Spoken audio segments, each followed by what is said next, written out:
There we go.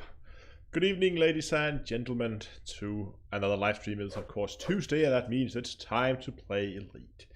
At least live streaming Elite.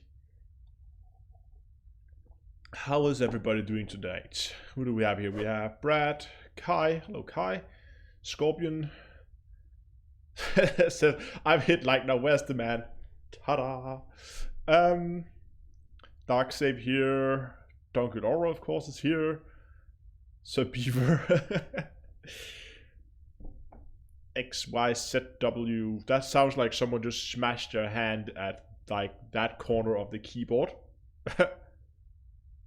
No, actually not. Oh, well, wait. Good evening and welcome. Guy without a pie. Lawrence. Let me see what we have over on Twitter. Oh, we have Picard. Hello, Picard.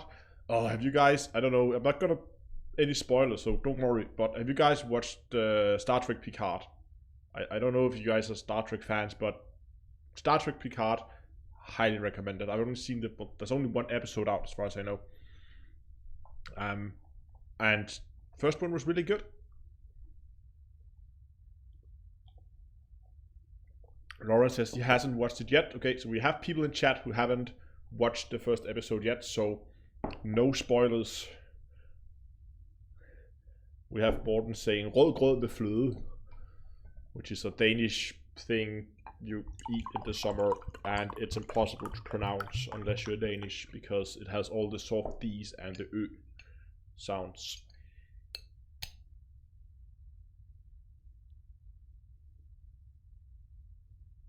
Yeah, see, that's the thing. I don't know how many seasons they've planned with Picard. And I agree with some of the other ones they may have been ramping up. But I mean, the good thing is, as soon as this is over, we should get pretty close. No, stop that. As soon as the first season of Picard is over, we should get pretty close to the release of the next season of Star Trek Discovery, which I'm also looking forward to. So lots of good TV to watch.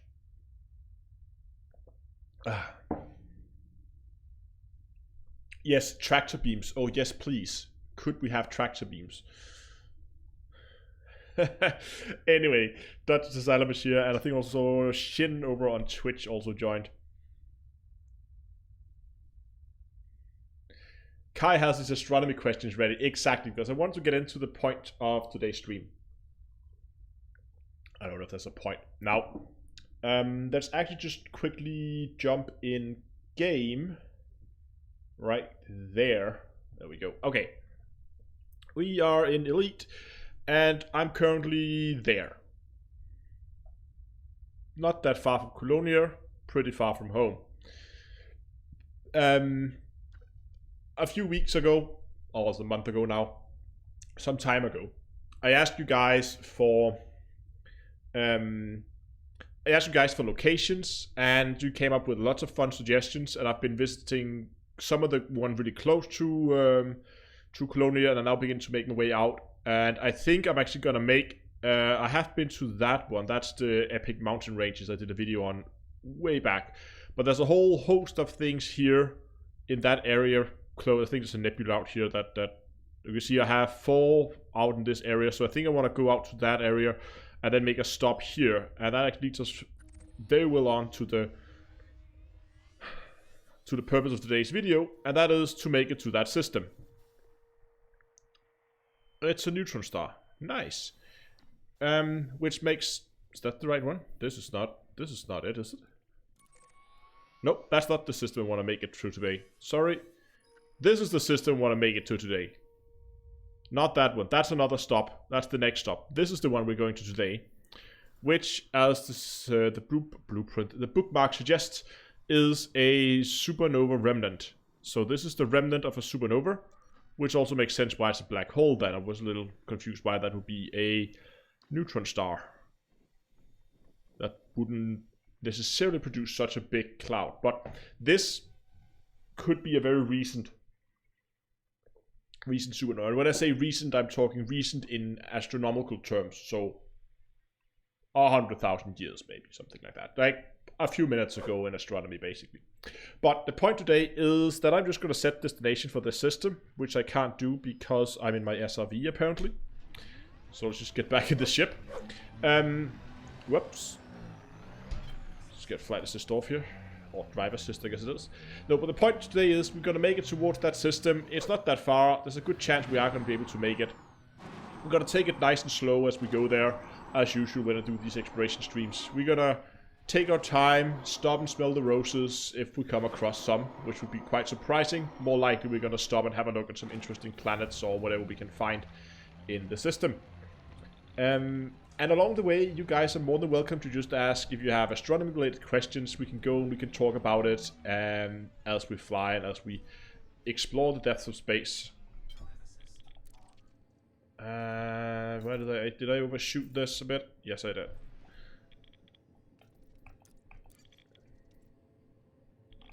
Bullshit. There we go.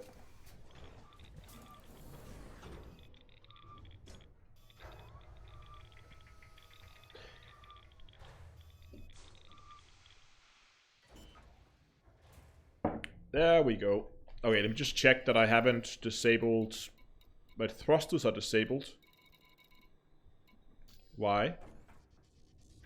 That makes no sense. This seems to be working just fine. Didn't it say my thrusters were disabled? Okay.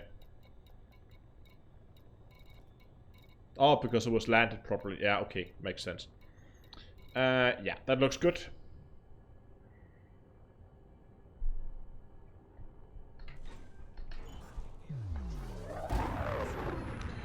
But yeah, point is, make it away towards that star. And again, I'm not sure we're going to make it today.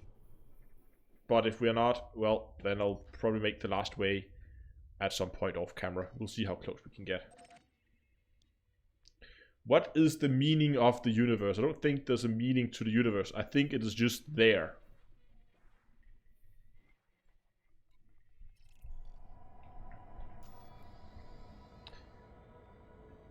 "53 jumps."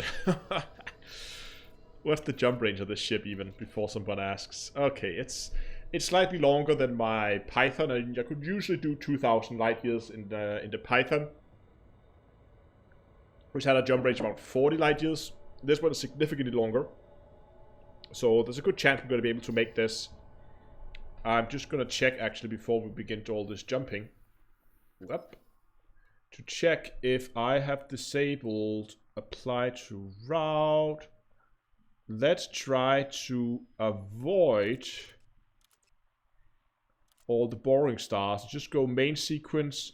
We don't want carbon stars. Let's go for Wolf-Rayets. Just because, you know, Wolf-Rayets are fun. White dwarfs and non-sequence stars. We're gonna go by those as well. Okay. Just to avoid too many strings of non-scrutable stars. Okay. Let's, I think basically you can post your questions in chat as we go along, and if I don't pick them up right away... Hold on, get this out of the way. I'm charging my phone, sorry, and that's why you hear all the window sounds, but the charge port on it is pretty mangled, so you have to like not touch it when it's... So when do you think Regal will blow up? You must excuse me. I don't remember the star characteristics for Regal, but we can look it up, I guess. It should be something we have in our discovered... Nope.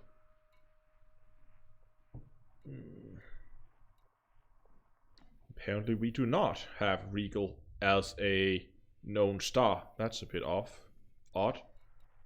System data is not available. But we can see, can we see at least some information on the star?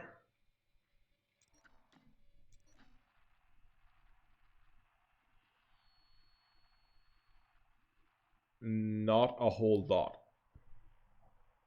We can see that it is a B8 type star. So it's not the largest of stars, putting this in a lifespan of what, 10 to the 6th-ish, I think, million years. 10 to the 6th, that is a million years, approximately. So how old is Regal? How old is Regal? Let's go and look it up here. Hold on.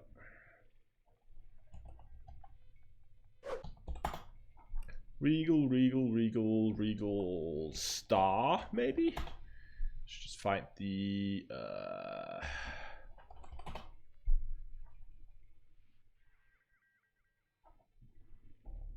Yes. Here we go. Okay. Thank you, Wikipedia. Oops, that was the wrong window to zoom in. Let's see. How old is Regal? See, oh, I love these. I've been planning to do a whole video just on the color indexes of stars because it's a quite fascinating, fascinating topic. Like, how do you quantify color?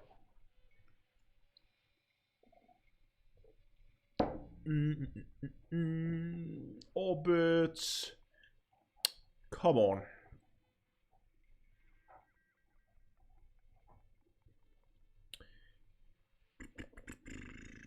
Radial velocity, parallax, distance, absolute magnitude.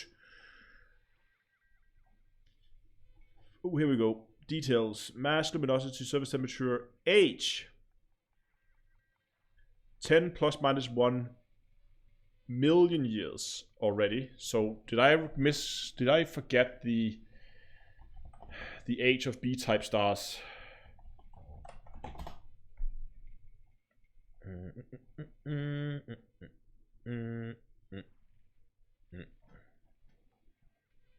Nope. No, I don't want the video of it. I want the picture. That one. Yes.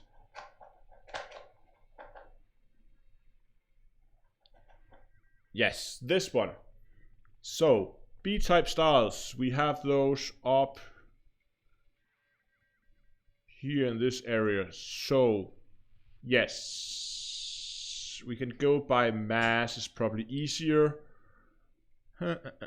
Mass is 21-ish. Around 21 solar masses. So, we take our HR diagram and we say here we have 10 solar masses. Here we have 30. This is a logarithmic scale, right? We have 1, or not quite, 3. Yeah, okay. This is some kind of a logarithmic scale. It must be.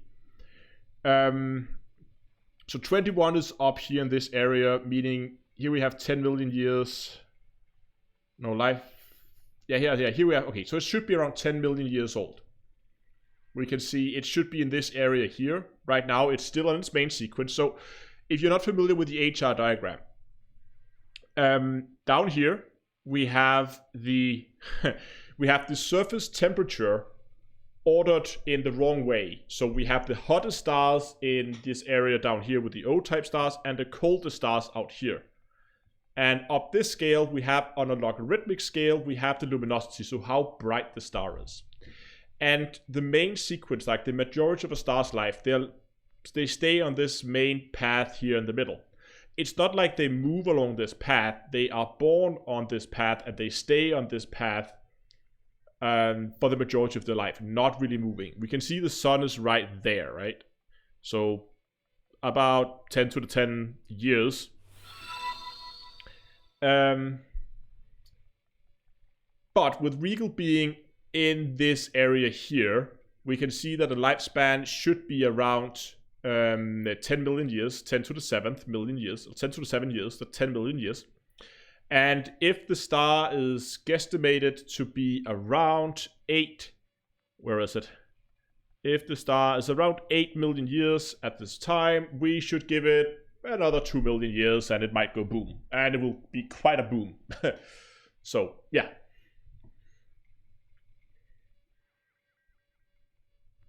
Yes, Betelgeuse is the one that's about to, well, not about to, but it, okay, so let's talk about Betelgeuse. Betelgeuse is out here. You can see that on these like lines here that goes across, these are the size of the star in increments of 10, a power of 10. So these are also a logarithmic scale. You can see the start in here on the main sequence. And here you have the supergiant branch and you have the giant branches here. And that means as a star reaches its end of its life cycle, it will slowly begin to swell up. And in some cases with like our sun, it will just swell up and it will expel its outer layers and you would have basically like the hot core, like a brown dwarf sitting back there doing nothing and just cooling off in space. But for the larger stars, they will grow up, they'll become very big, and this is what happened to Betelgeuse. So Betelgeuse is a star where it's reaching the end of its life cycle and it's been swelled up. And you can see here they move out of these branches, meaning their total luminosity doesn't change. And that makes sense because it's not like they're gonna get a lot brighter all of a sudden. They will change a little bit. You can see this is not like, it is a little bit fuzzy exactly where it is, but it will go out this branch at some curve. It won't be a straight line, but it will change its luminosity slightly. But overall, the luminosity for the bigger stars stay the same, and it might actually increase for the smaller stars. But what it would also happen, you can see here, it increases significantly in size. It goes from in here being around 10 solar radius when it was part of its main sequence to being around 1,000 solar radius. So it goes from being 10 times the size of the sun to being 1,000 times the sun when it's swelled up. That's quite big. We actually have Regal right here. Haha! Oh, okay. So Regal has gone away. Regal has moved away from its giant branch. And it's actually, moved away from the main sequence and is now out on its giant branch.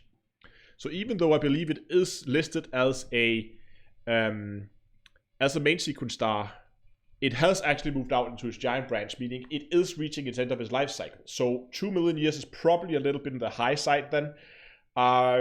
It's not that far out yet. It's not gonna go boom like anytime soon, but I don't know, give it 1 million years maybe, something like that.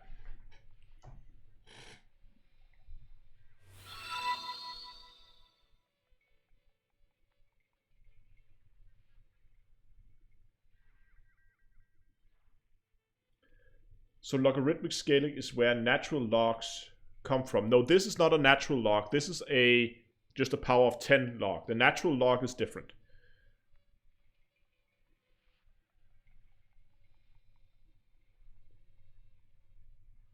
Some say that because Betelgeuse has so low density, it's not wrong that it could contribute, but why would it then change all of a sudden? That doesn't make sense to me. Exactly, we have someone over here who knows the "Oh, be a fine girl, kiss me." OBAMGKM. Oh, be a fine girl, kiss me. Goldilocks stars. Goldilocks stars. I know the Goldilocks zone. Sorry, my bad again. Touching that cable that I shouldn't touch. I know what a Goldilocks zone is, but never heard of a Goldilocks star. Let's just jump back in game and let's see if we can get some distance behind us. Have we left the system we started in? Nope. Nope. We're still here.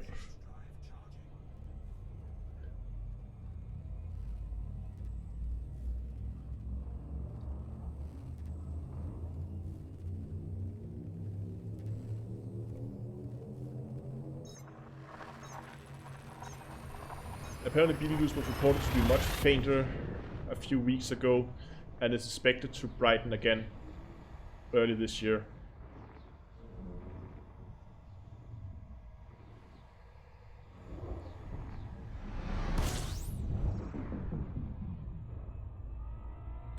Is the star types in Elite Dangerous more likely to hold Earth-likes? See, that's an interesting question. If you would look at it in real life, or... Okay, so I just think of where I should start with when answering this question. If we look at how it is in real life, the amino acids that basic building blocks of lives are built out of are very sensitive to UV radiation. Oh, remember to scan the stars. So amino acids, the stuff that initially created life, is very sensitive to UV radiation. That means you wouldn't expect life to evolve on a planet with a high mass. Sorry, yeah, around a star with a high mass. So the bluish stars, the OBA kind of stars, you wouldn't expect it to evolve there because the amount of UV radiation is so high that it's just gonna completely rip those amino acids to shreds before they have a chance to build any kind of life. Because when we're looking at Earth-likes, we would expect to see a lot of oxygen in the atmosphere, most likely. And that would often come through photosynthesis, so we need some kind of, I would expect us to, we need some kind of life on the planet for that to even happen. But the problem is, you also need a certain amount of light for the Earth-like to even be able to evolve. I mean, if the star's too cold, the planet will freeze over and not a whole lot will happen. So not only does it have to be around the right type of star, and that's about the type of star that we are around. So I would expect that you're going to be probably looking at M-type stars if you were looking for it in real life. But I don't know if that has been modeled like that in the game. I have never actually done a study on that to try and compare what type of stars Earth-likes are around. But that could actually be something we could do quite easily, I guess. Okay, hold on. We're just going to scan the interesting planets here. We have some rocky and some gas giants. We're not going to bother with that, so we're just going to move on. Hello, Matt. But again, it could actually be quite fun to do that at some point. Just go in and download... We could download all system data. And we could just get a list of all known Earth-likes and then see what type of star they are orbiting. And then you would like a simple like plot and say how many is O, how many is B, how many is A, and then just go from there. Because that could actually mean if you want to do like fight more Earth-likes, you could just go for that types of stars. But I don't know, we could do something like that. Could be fun to do at some point. You know, we should. I should put that. Where do I have something that I can write here? Because that's actually a fun little experiment. That thing is out. Hold on. This, if you haven't noticed, this stream is going to be a little bit rambly. I'll try to keep that in mind, that we should look at a stream like that at some point, or do it in a video or similar thing. So gas giants and some ice planets. Don't want to look at that. We're just gonna move on.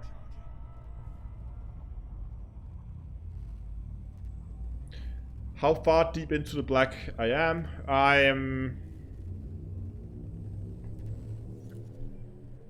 this far into the... No, you couldn't see that. I'm not too far from Colonia right now.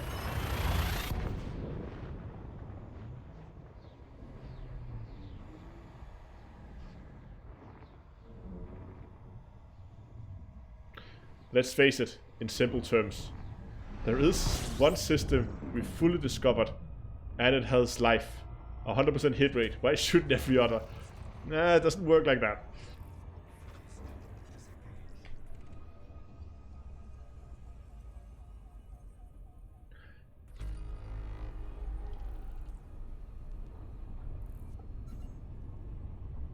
Throttle down. Oh, hold on.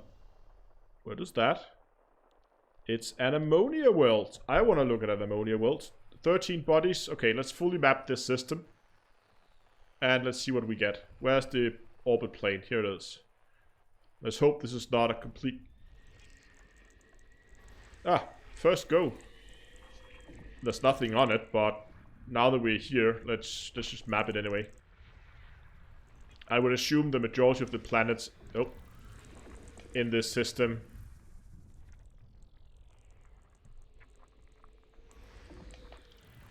is going to be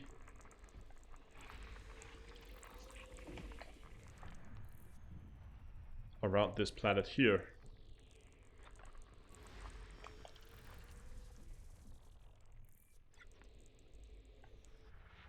Oh, what do we have here? Don't forget to oh, did I check that? Hold on. Yeah, there's nothing there. Yeah, I will forget. I will forget to refuel. I'll remember to refuel is what I'm trying to say. I'll try not to forget to refuel.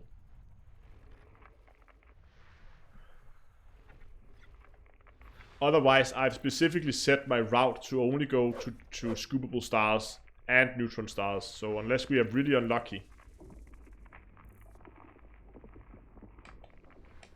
we should be safe.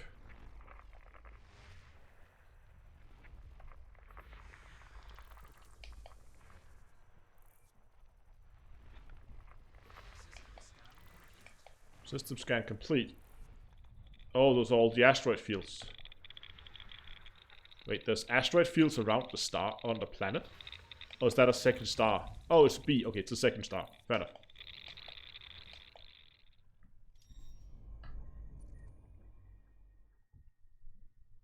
Yeah, so everything was out there around that second star. Few landables, but we had a single ammonia. It's 2,500. Okay, let's go map it.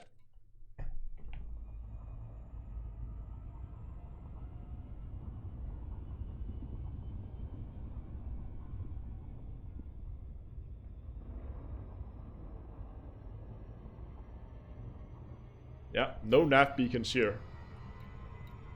There's nothing here.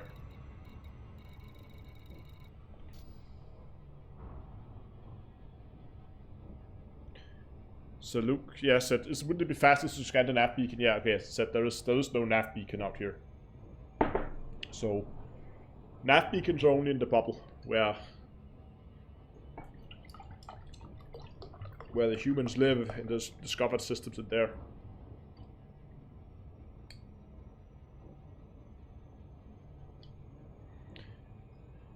Can someone confirm? Because it seems like to me the detail surface scans the system faster when the FSS scanner.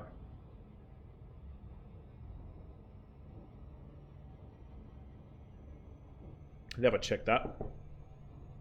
What about terraformables? I don't think we have any terraformables.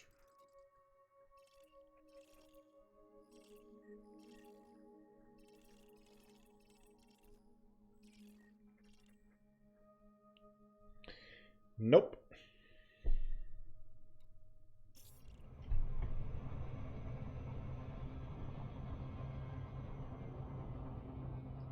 We're in the middle of nowhere, call the fuel rats for fun. I mean, we have fuel rats in Colonia, and we're not that far out from Colonia. So they could possibly be here quite quickly, I think.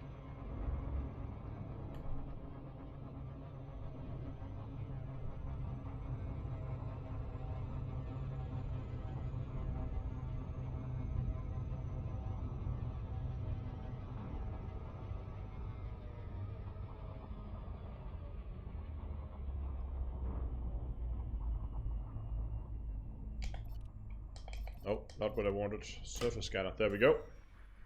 Okay, 8 probes. So we're gonna go there. How do you do 8?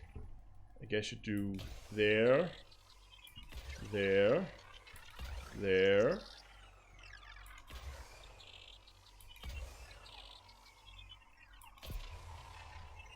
Oh, I should only done 6 around the... Oh, okay. I'm not sure I'm gonna get it now, because I messed that up. Let's see where we're at after this one. I was doing 8 around the perimeter. I should have done 50%, 60%. So if I take one right there in the middle now, I think that's the best I can do.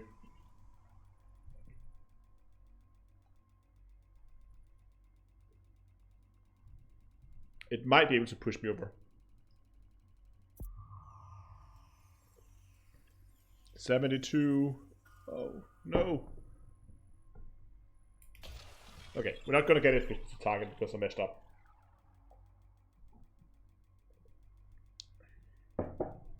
I should only done 6 around the perimeter and then one at the front and one at the back. So I put one extra around the side, and that's the one that's gonna not give me the efficiency bonus.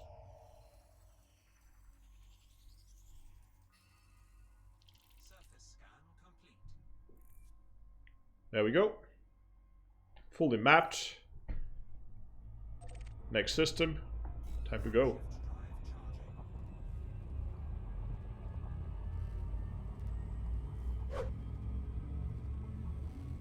Yeah, it would be really nice if they had a mark on that target line for the exact opposite side.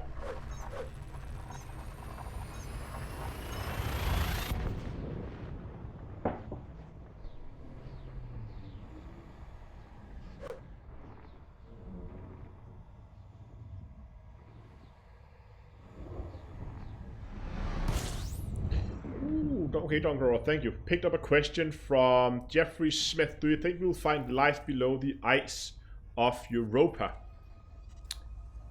I don't think we're gonna find space whales. But there could be like microbial stuff floating around down there. Potentially.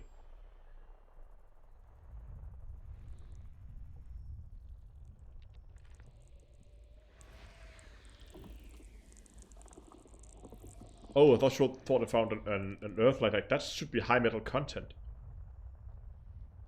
We do have a water world here somewhere that I want to scan.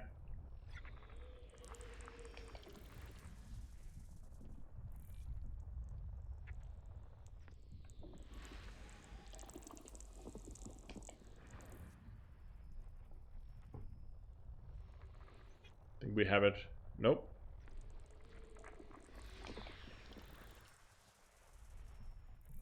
I've just gone full-on autopilot mode.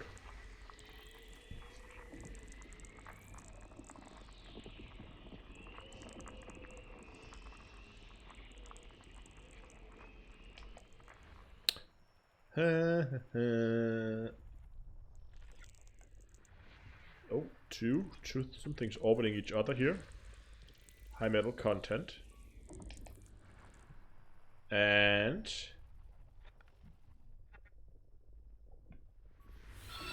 another high metal content. Thanks a lot for the subscription on YouTube, Smart Monkey. And there's another. And thanks for the follow on Twitch. Okay, this should be our water world then. Last one, of course. Yep.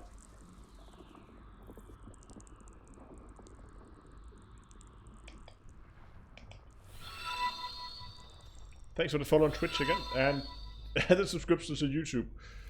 Oh, no, not that one. There's the water world, and it's not too far. Let's go and map that as well.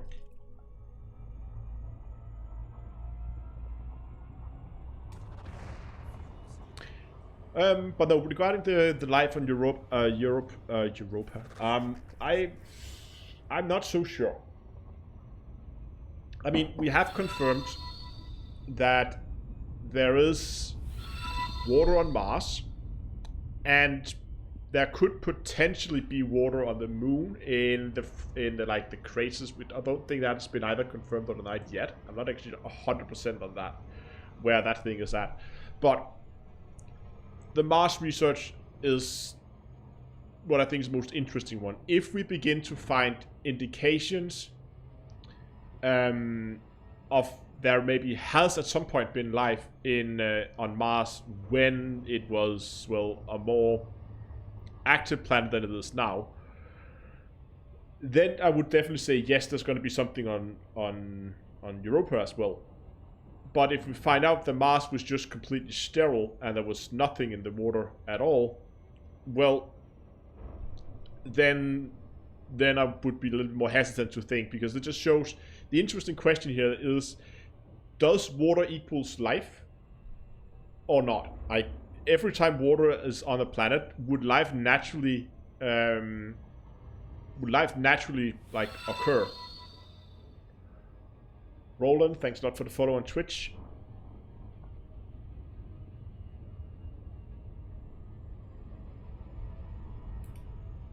Okay, let's do this right this time. We have 6 and I'm gonna crash into this in a second.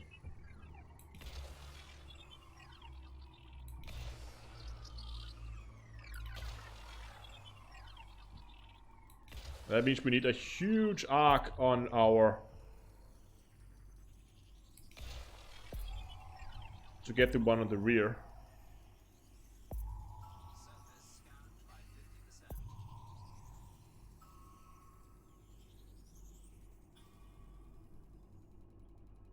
Yeah, 77%. I should... Okay, it was not quite a perfect hit, but it should... Oh, it's over 90%. Oh, no, what I'm doing. That was stupid.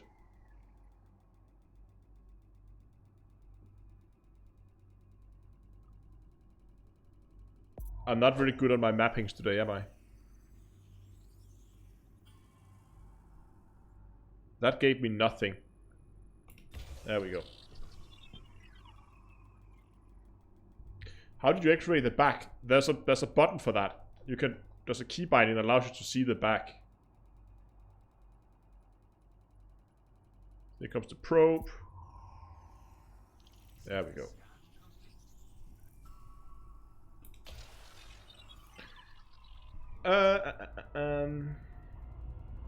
No, my mapping game is definitely not what it has been. Okay, next system.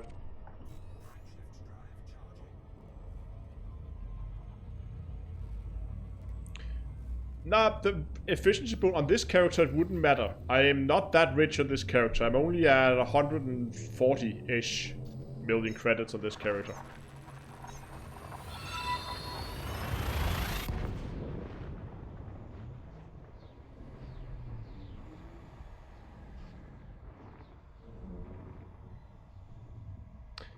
That's a good point, yeah. There's not like there's any shortage of stuff to shoot at.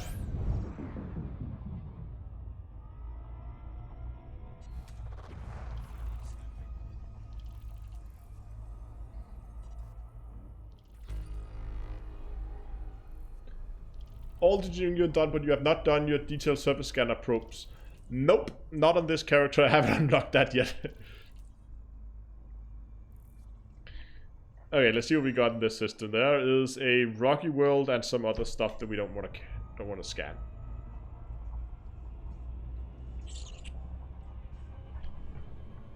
Okay, was there any? I probably missed a ton of questions as we've been talking. If I missed some questions, guys, feel free to repost them, and then we can talk about that as well.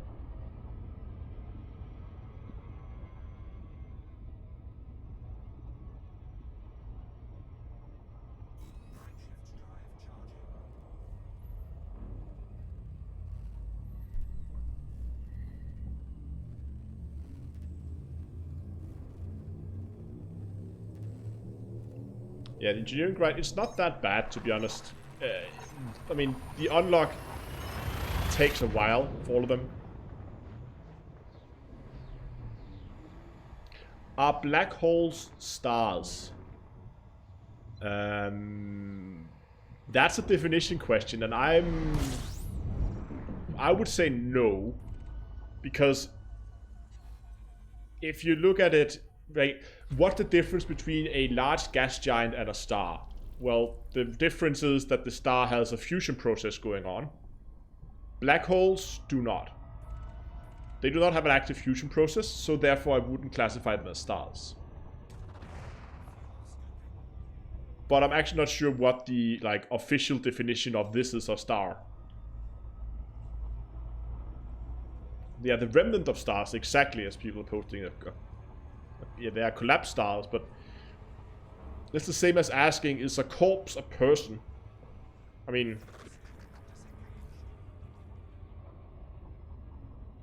if someone dies, is it still a person? I don't know. If a star turns into a black hole, is it still a... I don't know. Let's check this to check the system. I need to fuel the next system.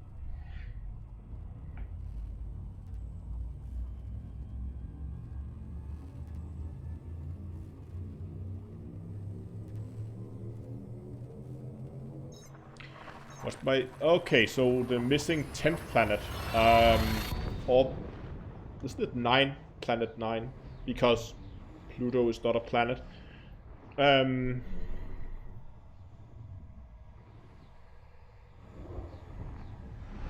I think it's pretty certain that there must be something out there, but we haven't actually seen it yet. We just don't know what it is.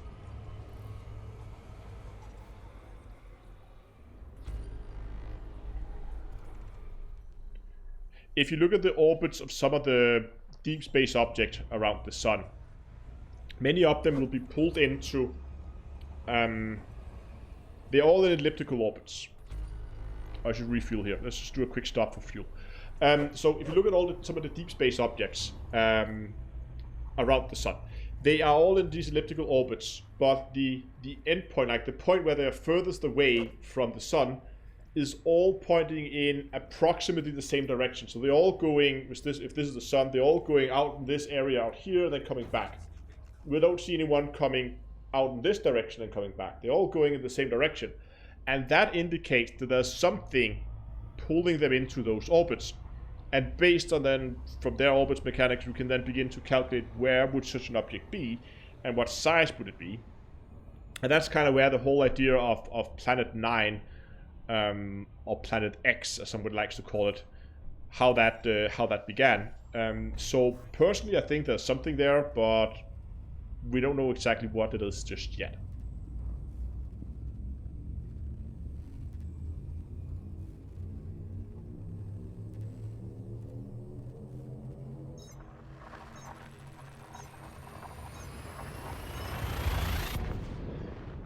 Okay, hold on. We have someone here. Encyclopedia book defines a star as stars any massive cell-luminous celestial body of gas that shines by radiation derived from an internal energy source. Okay, so they just need to be emitting their own light from an internal energy source. In that case, black holes would not be stars, but neutron stars and white dwarfs would. Because neutron stars and white dwarfs are obviously very bright. And they shine, but not from a fusion process, but just by radiating heat. And a lot of it.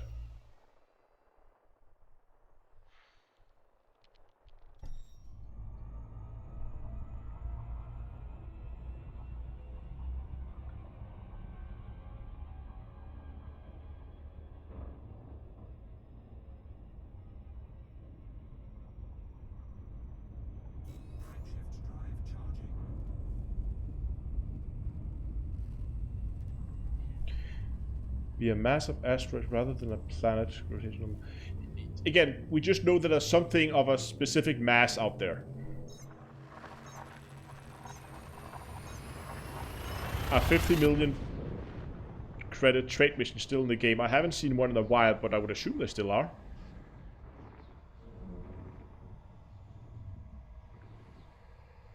What kind of light?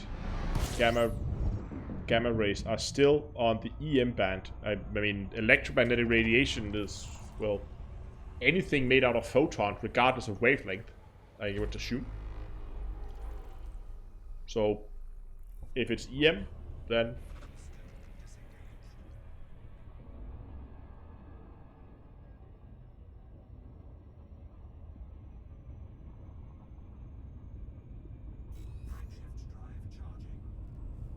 Matt says neutron stars cannot exist. A neutron breaks down in a proton, an electron, and a neutrino in about 14 minutes. Yeah, that is assuming that the densities, I mean, the only reason why it exists is because of the high density, right?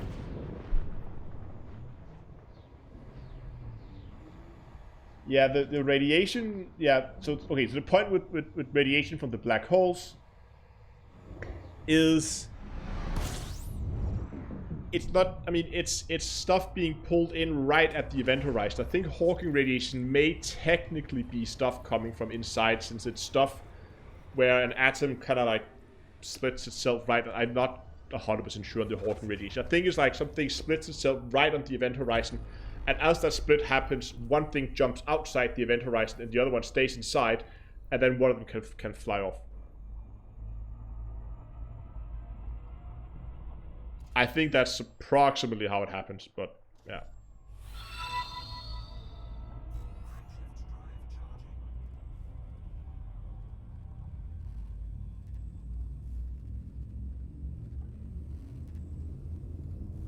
If black holes gives off gamma rays, I guess, I mean,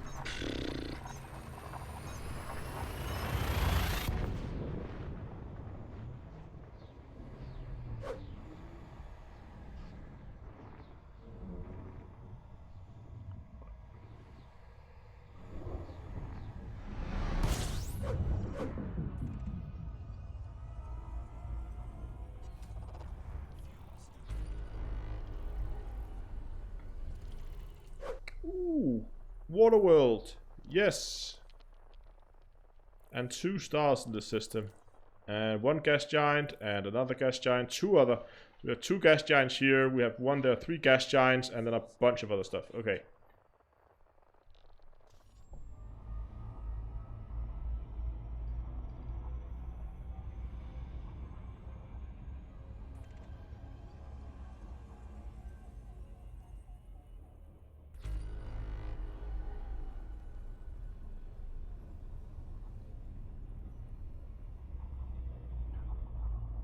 Okay, let's get this system scanned. Oh, look at that. So where's our orbit plane?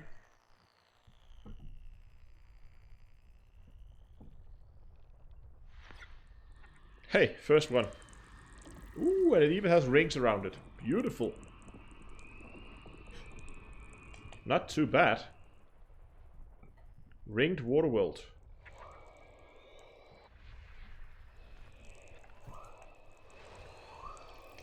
There's 1 gas giant. And all the moons. Oh, we should check the moons for... Question from Dongadora. Can the dimming of Betelgeuse be a simple black hole passing the line of sight between us and Betelgeuse? It doesn't have to be a black hole. A black hole would, I mean, that would normally cause gravitational lensing and actually increase the luminosity. Right? Because they work as a lens.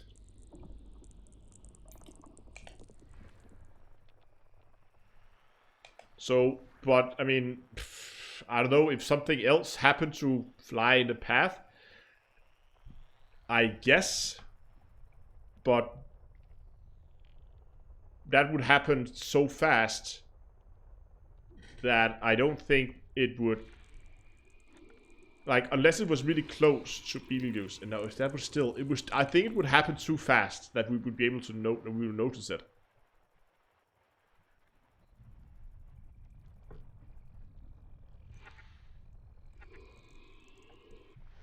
Holy god damn, there's a lot of stuff around here. Holy. We have 2 gas giants orbiting each other. That doesn't seem safe.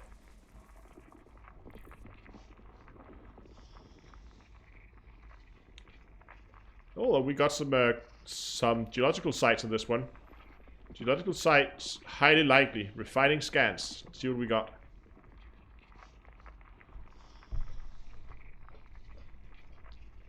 '47 geological sites. Let's go and visit that little thing afterward. And it's close to to the gas giant it's orbiting.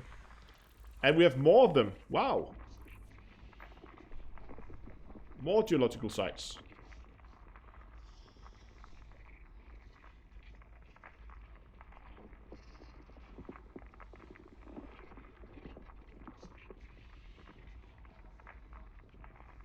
How many light years from the bubble I am? I'm out in the colonial area, so I guess like 20-ish, 20,000.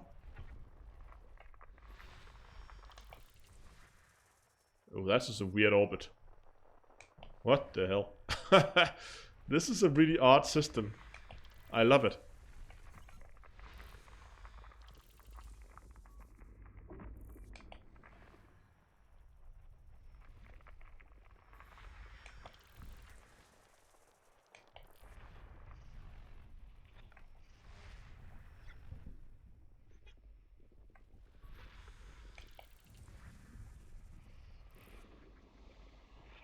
Oh yeah, sorry, you can't see the exploration data. I'll move over here.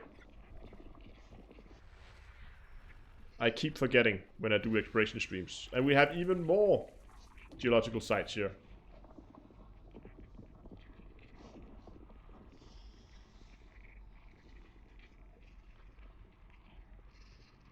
Come on.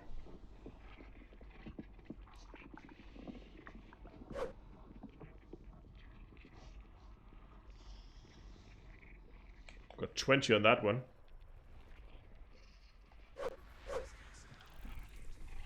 Oh, this one is pretty.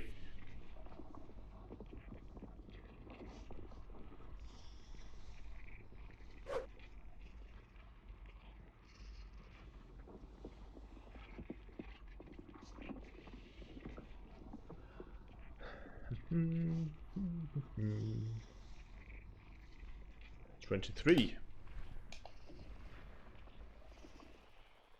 Oh, system scan is done. Let's go and scan that water world first. Wait, is that it? No. Oh, it's out there. This is 800. Wow. What is this system?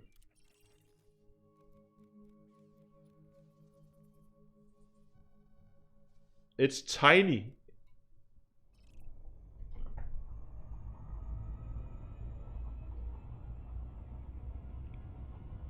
"800 light seconds."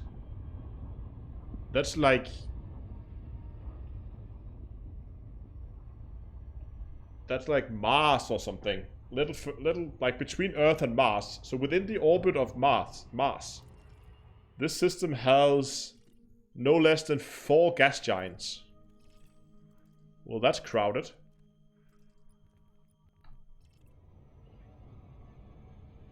Does the scanning of geological features give you extra pay? I don't think it does. We can map the planet. That gives a little bit extra. Yes. So this one would be approximately... Yeah, this Earth, this water world is approximately the orbit of Mars-ish. And we have 4 gas giants within that. And what type of star is this? G-type. So it's also quite a big star.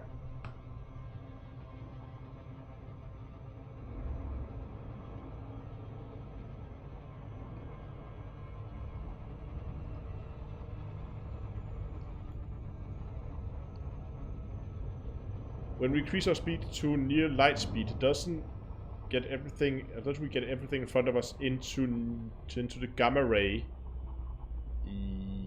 Yes, we would. Yeah, we would redshift it into the gamma ray spectrum. Yeah. And if yes, how could protect us? Well, that's the question. I don't know. Ooh, 9 on this one. Okay. Let's just start with the center one to get a feeling. But again, with the whole warp thing, if you do a warp bubble, then you're not actually moving through space, meaning when the light enters your bubble, your warp bubble, it would not be traveling at that kind of speed.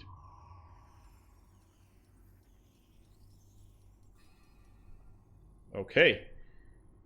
So with 9, we could potentially do... Let's just do... I don't know. I'm gonna aim for 5 or 6, I think, around the perimeter here. I think, like, that should be okay.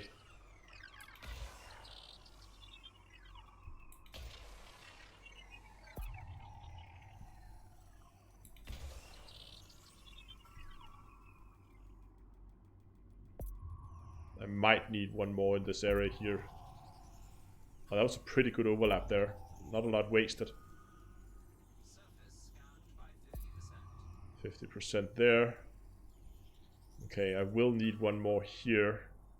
But I am gonna shoot that a little bit high over the horizon to get that way there to the back. And then have one... Oh.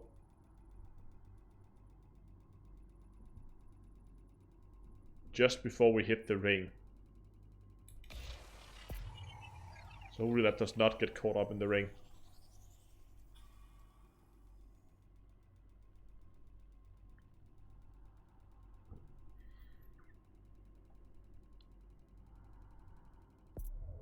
Oh, see, this is a problem. The ring is in the way for us to get a proper shot in the back. And I only have one probe left.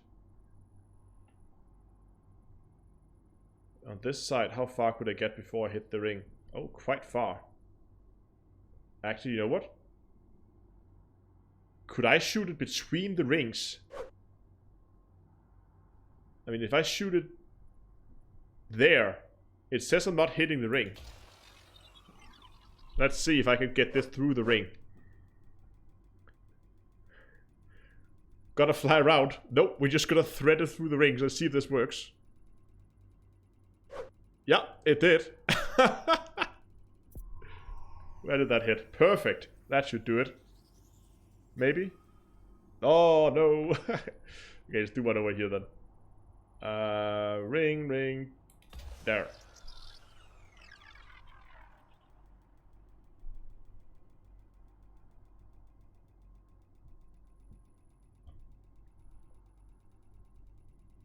Just for good measures, I'm gonna scan the rings as well.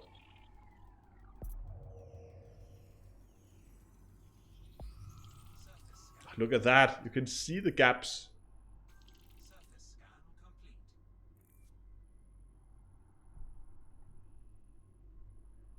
No hotspots. So this is weird. Like, when you see these kind of very distinct ring patterns here, I would expect that either these are moons that has... Either this had, like, what, 6 moons at some point that were all ripped to shreds by tidal forces. However, I don't think... Whoa, what is happening here? I don't think this planet is heavy enough for that. Okay, 10 Earth masses, it might actually be. Normally when you see these very distinct rings, that would indicate that you have a lot of moons further out. That's what's causing the different ring patterns. That is the moons orbiting around it. But there are no moons around this planet, so that would indicate that it's probably something that has been ripped to shreds by tidal forces at some point.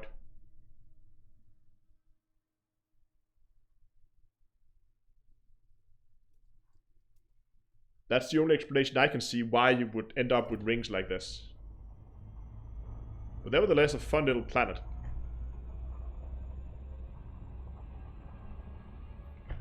Okay, let's get out of this gravity well, and let's just have a look at which one should we go for.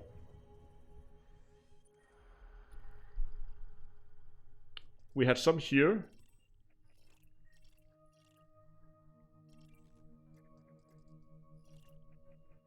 And we have some here. Which one is closest to its parent?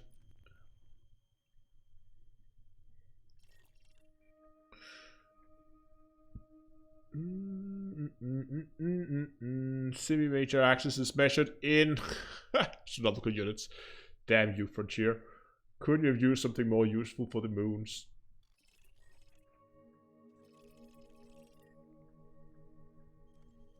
You know what? I haven't been to an icy planet with geological sites in a while. And it looks like some epic canyons on this one. So this is gonna be the one we're gonna go to.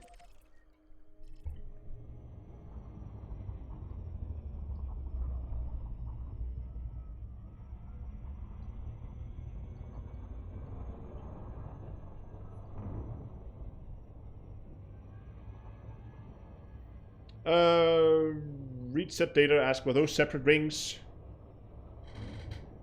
Nope, it was one ring with gaps in it, which was really weird.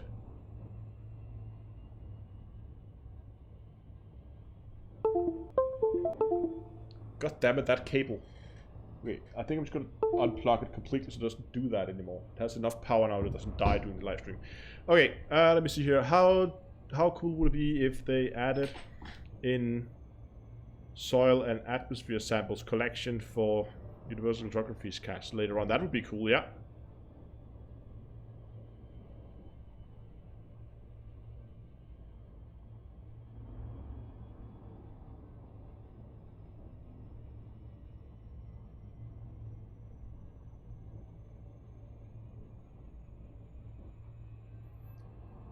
Mute the sound, well then I would have to mute the game sound as well. I could go into settings and I guess mute that, like, plug in, plug out sound.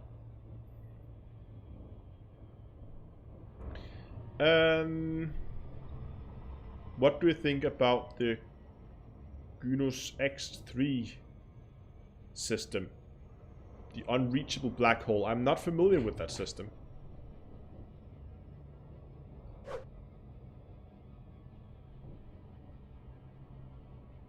Yeah, I could go in and mute the Windows notification sound, but I don't want to do that right now.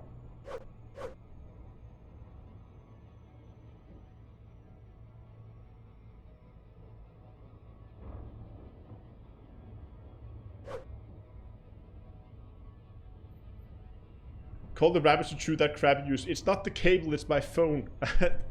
It's broken. The charging port is a little finicky, and so is the headphone jack. It's an old phone, but it still works.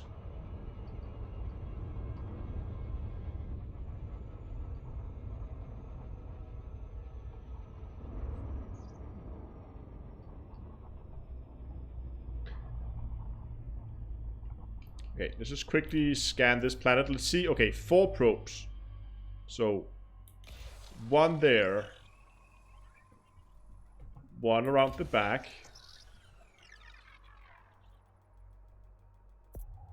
And 1 there. And 1 there. Let's hope that's enough. Oh, that's pretty good on the rear one.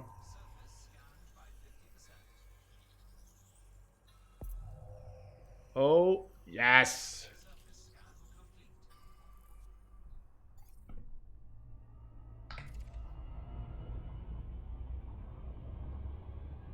Oh no, where's the planet at?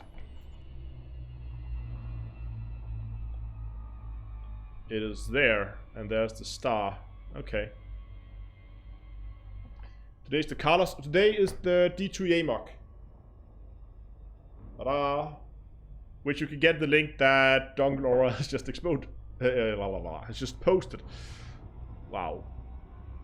Speaking today is not easy.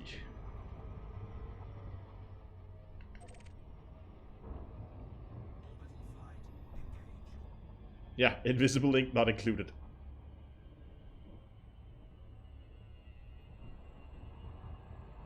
And also, guys, while we're just approaching this planet, if you're interested, there's a link for Discord in the description below the live stream, where we have the community around the channel, where you're welcome to join. And if you want to help out with the in-game faction, T-Rex, we of course also have a sign-up process for that. It's a BGS faction, so if you're interested in BGS and want to learn how all the mechanics behind all the system states and when the system goes to boom and how you can alter it, then that is definitely the place to be.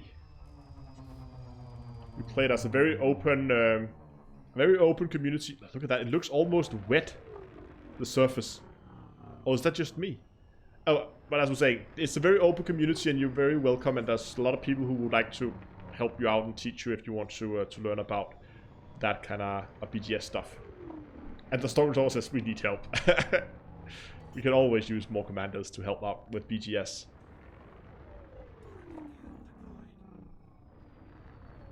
Unsuitable terrain. Why? Oh, not unsuitable terrain. now it's unsuitable. Now it's not. There we go. Now this one is a little low on fuel, but it's probably okay.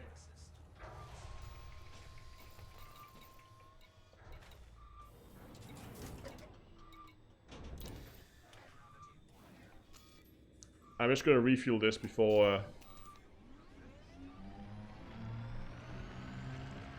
Gravity is a nice 0.1.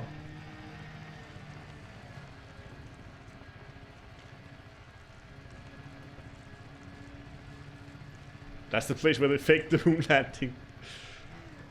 Oh, we didn't get a good look at the planet yet. Where's the planet at? It should be like there. No?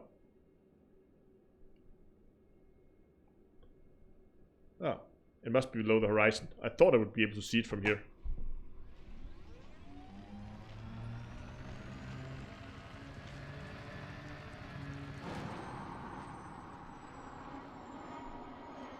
I like the surface. It's so shiny.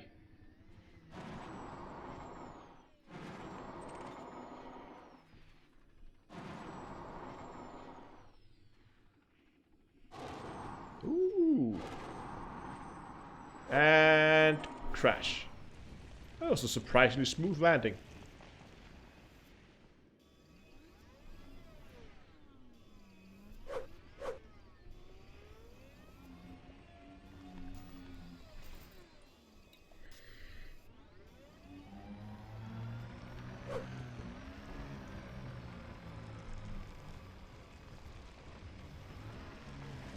Today we're gonna make cooked commander. Give me a second.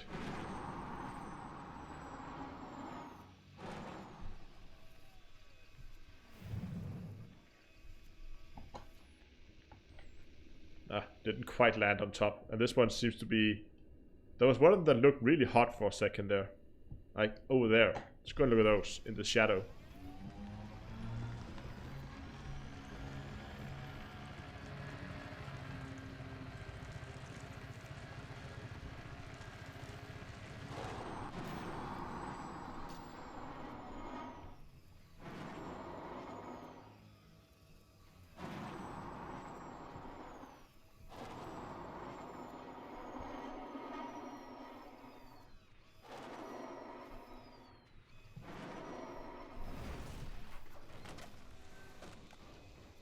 Yeah, totally meant to do that.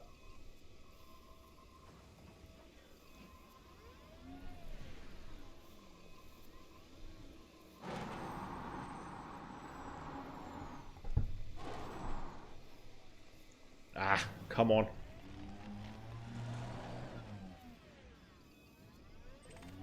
Ooh, that's needle crystal. I'll take it.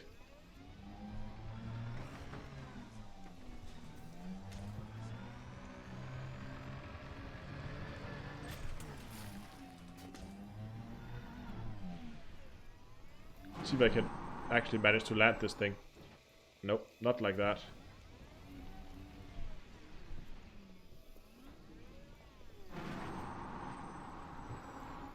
That's not good, I'm going sideways.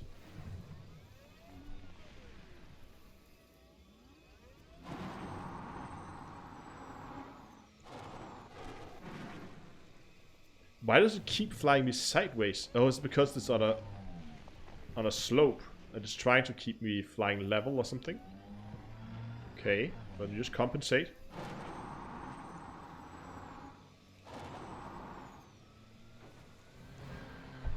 No, I should have stopped driving there. Hold on, can we just drive up this thing?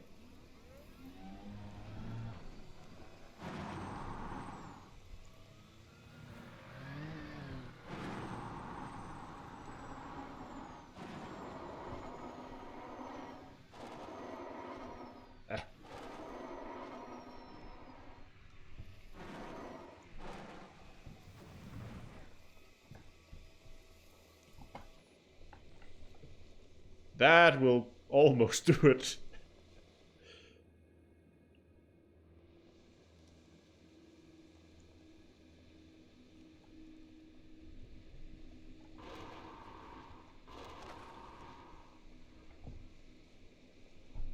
Okay, let's try this again. Forward. Oh, no. Forward ever so slowly. And fly. Okay.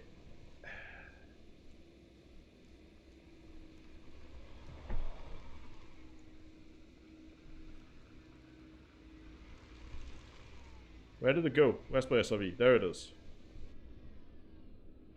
Oh, and it turned off. Okay, let's find another one. Oh, there's one over there.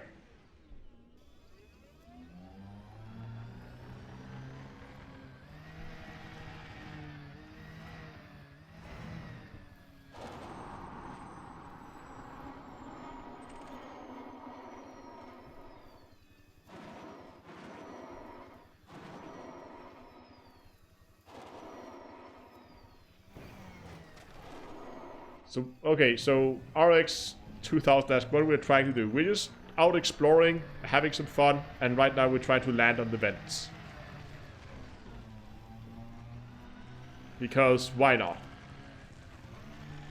Okay, first go, fast approach.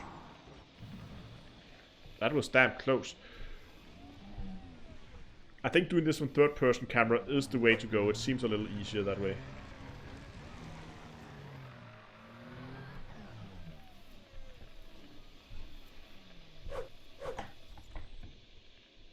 This is a lot smaller as well. I don't know if that's making it easier. Oh, no, not that kind of third-person camera. Okay.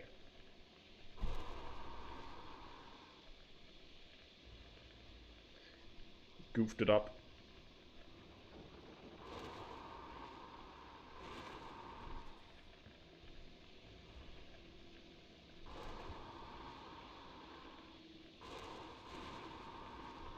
No, it flies off to the side. Ah!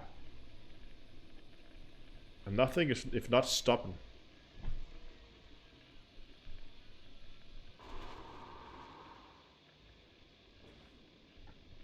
Oh, no, no, come on. Damn it, that was so close.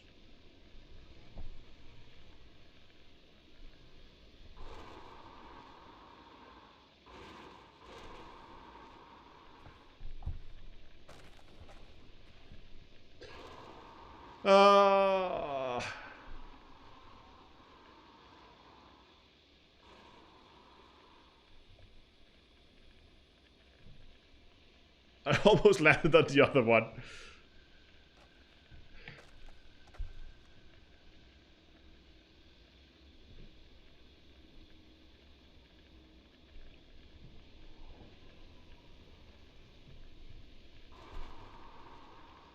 Yeah, yes, yes.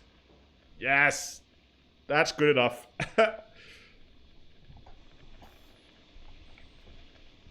That will have to do.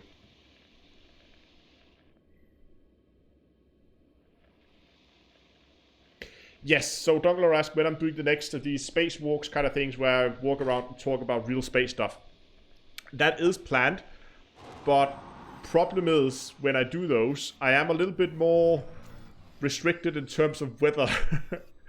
And especially here in the winter. So in order to do those videos, I need daylight, and the way the weather is in Denmark right now, that pretty much restricts me to weekends. And I need a day where it's not too windy, because then all you're going to be able to hear is just wind noise in a microphone. Even though I do have like stuff you can put on the microphone to try and shield it, you're still going to get a lot of wind noise. So that's another reason. So I need some decent weather with a slight overcast ideally, but not too worried about the lighting condition. If it's just daylight, I'm happy with it. But not too windy, and it needs to be in a weekend where I don't have other plans, and that's why that kind of content is a little slow. It's not because I don't want to, I'm really enjoying it, but I just need a weekend where I do not have other plans.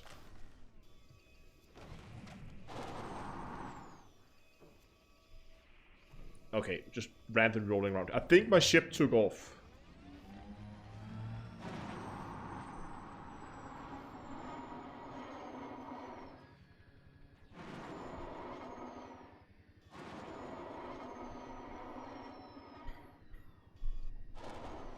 Yeah, I think my ship took off. I'm just gonna recall it.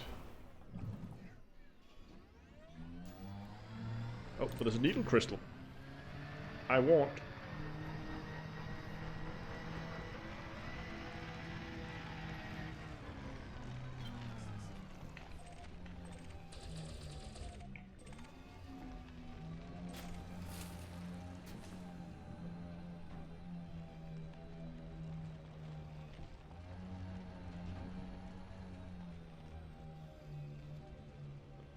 Yeah, when it gets space lakes, when it jumps inside those fume rolls, you're absolutely right.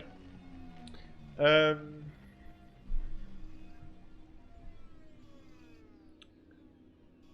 know we discussed volcanic activity on other planets. I know we discovered volcanic activity on other planets in the solar system. But have we been able to direct any volcanic activity? We have discovered volcanic activities. Hold on, let me just get this right. We've discovered the volcanic activities on other planets in the solar system, but haven't been able to detect any volcanic activity. So what's the difference between discovering and detecting? Oh, on exoplanets. I should finish the sentence.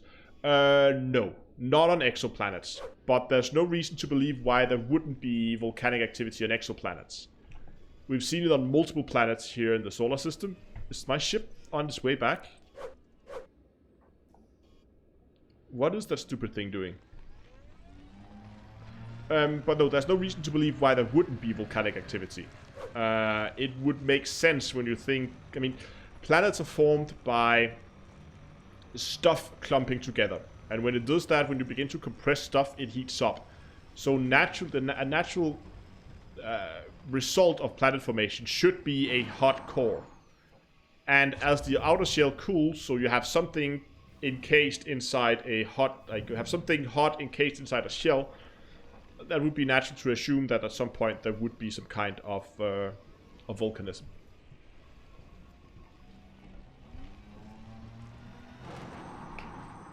But we've never been able to detect it. Yes, exactly as James posted here. It doesn't have to be a like magma or some molten metal. It can be geysers, and we've seen plenty of geysers.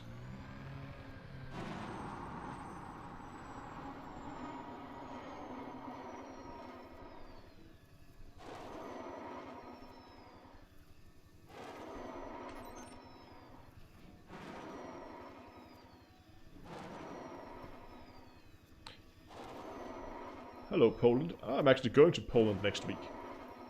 With work. Boop.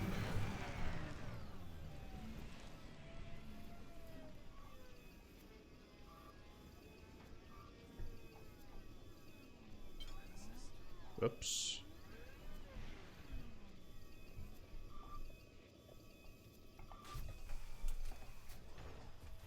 Okay, I think this is not for this system. Let's get back in space and let's move on to the next one.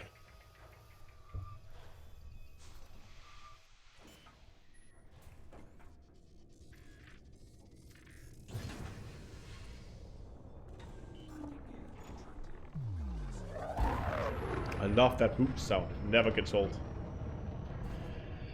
Alright, please guys, if you're enjoying the stream though, do go down and give it a like. It does help a lot. Come on. You just should have bought a bigger power distributor. How far have we made it? Hey, we actually managed to travel 600 light years. In, what, just over an hour? Oh yeah, Andrea says, by the way, has FDev responded? Yes, I did get a response. And what they're saying is that they have passed, that they are aware that people have been discussing the way that the supply... Okay, I should get everybody else up to speed, sorry. I mentioned the low date yesterday that I... Was it yesterday? Or was it... Yes, it must have been yesterday. That I contacted Frontier and asked if they could give a comment on the whole supply and demand for mining and like what was going on with it, if this was working as intended or not. And I got a reply back and they said, well, they can't tell me exactly like what they're doing, but what they could tell me was that they are aware of the stuff that people are talking about it, and the information that has been collected by the community has been passed on to the developers, and they are currently investigating it. So you can read through the lines exactly what you want out of that. But what it seems to me is that, well, the only thing we can conclude for sure is yes, they are looking into something, but whether they're going to conclude yes, this is working as intended, or if they're going to make a fix. I mean, it might even be that they're making a hot fix and not telling us that at some point it's just going to, I don't know. But they are investigating it. That's all I know for now. So what that means, if that means they're going to make a change in a week, if that means they're going to make a change with the next update, I don't know.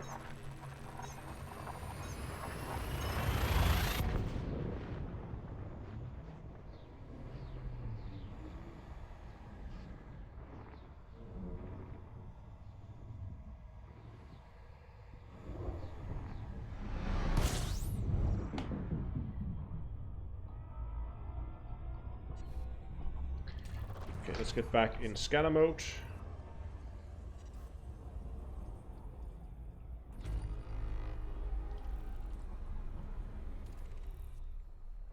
"13 bodies, nothing of interest."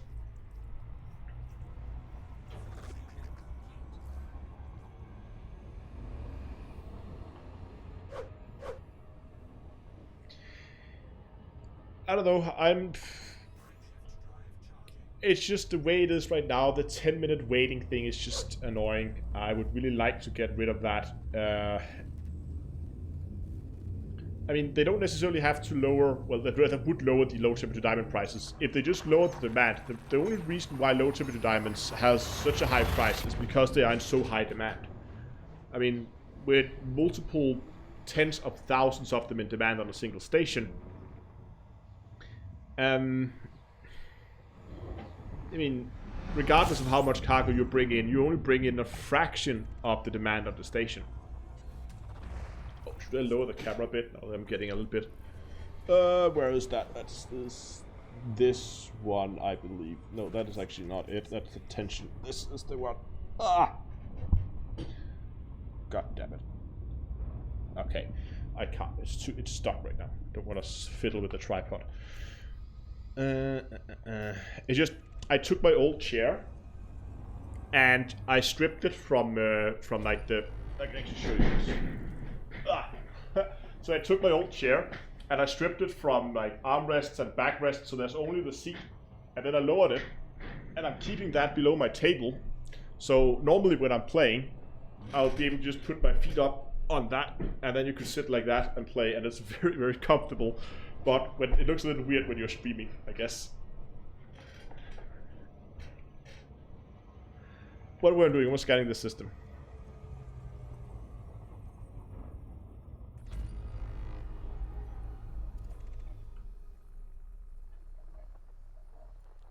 Nope, nothing here. Moving on.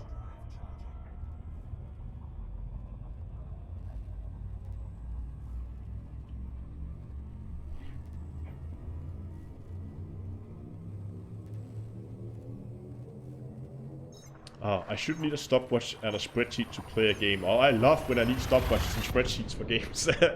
Those are the best kind of games. Oh, hello, Metallic. Welcome. We just got a got Metallic coming over here from with a raiding party, it seems, over on Twitch. How am I liking the Phantom? Very much so. I flew the Python all the way out here to Colonia and switched over to the Phantom. Much more enjoyable ship when it comes to exploration in the longer jump range. Not that there's anything wrong with the Python. I really enjoyed my trip out here with that one as well. Nothing in this system, so moving on.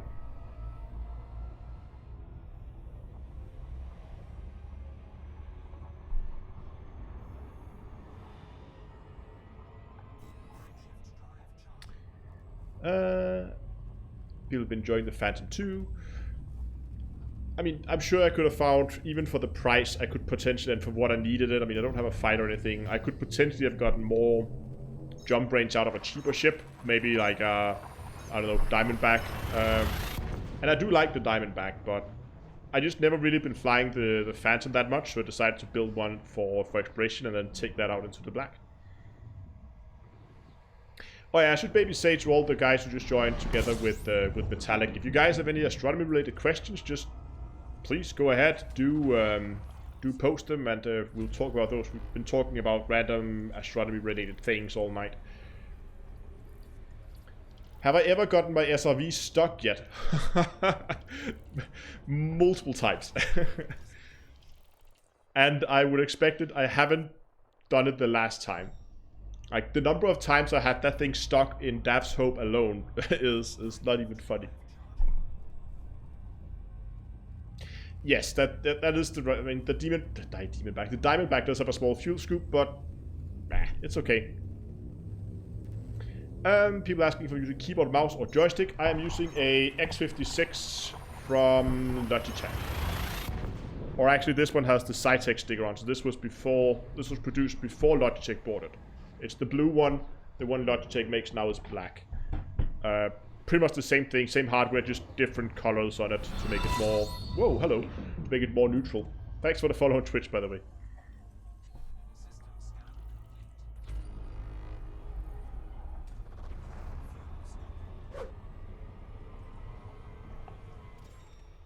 Nothing here.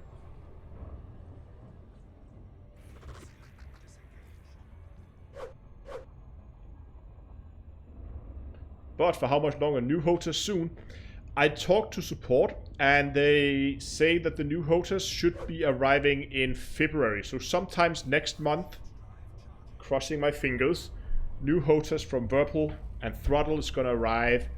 And you can be absolutely sure that there will be a first impression unboxing kind of video, something like that, about it when that thing arrives. Because I've been waiting since November and I'm really looking forward to it.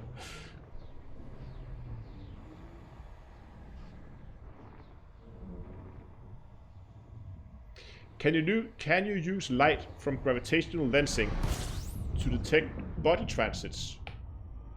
I guess you could, yeah.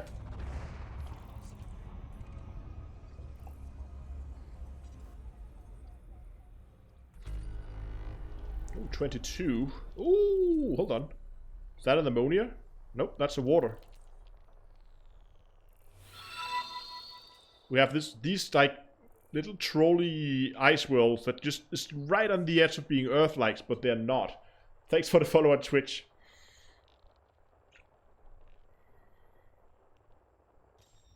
Hello, Robert. Welcome to the stream.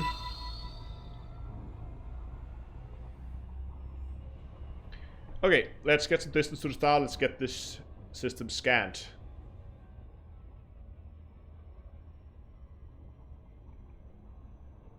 Okay, that should be fine. E? Hold on. E? How many stars does the system have? 5 apparently. Okay.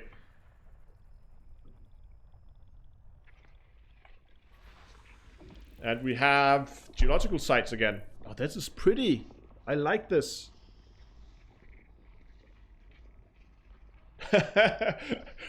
Robert joins the stream and immediately goes, hey! Only half of you have actually clicked the thumbs up. 9 geological sites. Okay, we'll consider going there just to see what it has to offer.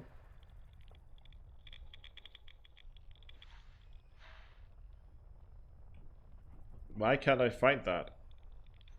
Oh, there it was. That was all the asteroid clusters, of course. Oh, there's more.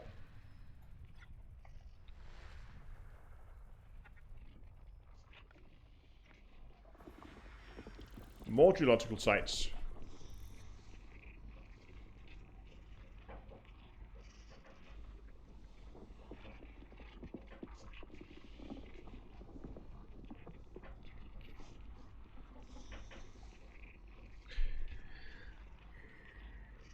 Six geological sites.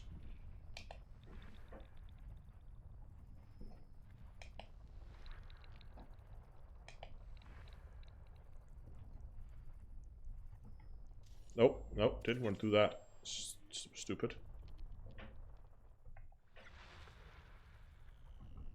Okay, let's see. This one should potentially be a gas giant.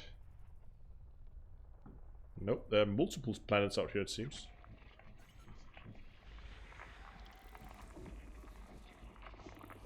Pretty.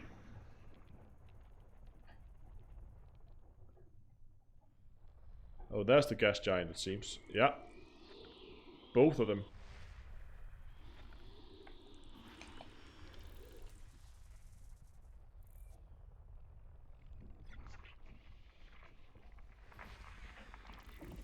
And here we also have geological sites.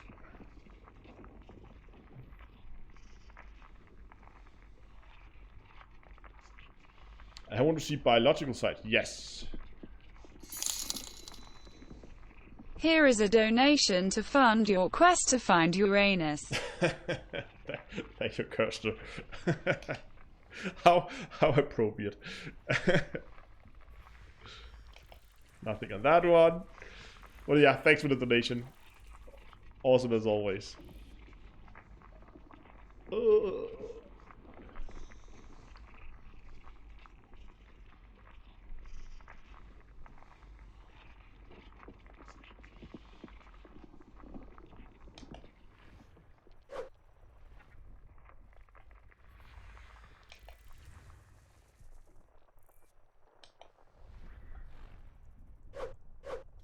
Ah, I did it again.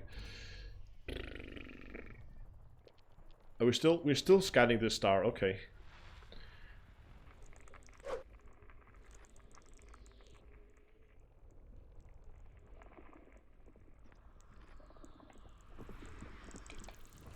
There was the water world at least that we were looking for. But E star, I don't hope that's too far away. I don't want to fly like 100,000 light seconds. Should be one more somewhere. Up here? Nope.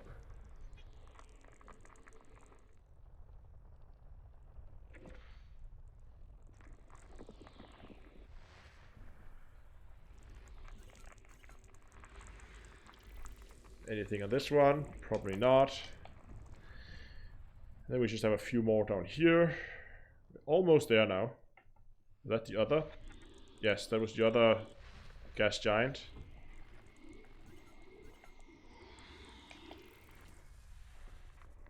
And now we can just put that there and just begin unlocking planets and see if there's anything on them. Nothing. It's two very close to each other here. Nothing there.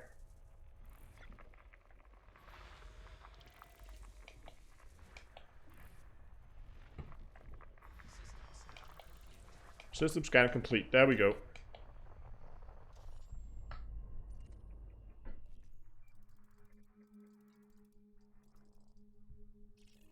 So these are like 100,000 light seconds away, and there's the water world, and I don't want to go out there for that.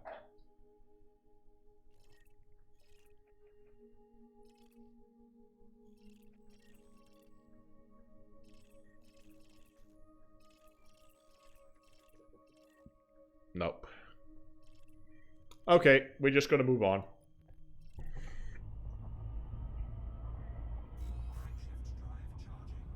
How much credit and exploration data do I think you have? Not that much. I've pretty much only been doing this today, and I don't even know if I'm gonna bring it back. We'll see if I crash it halfway, and that might very well happen.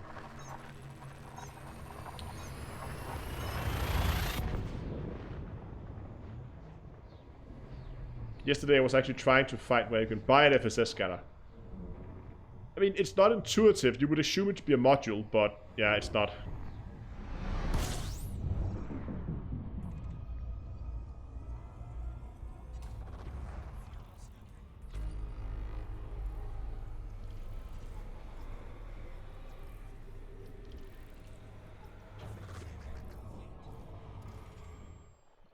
Oh, we got ourselves an Earth-like.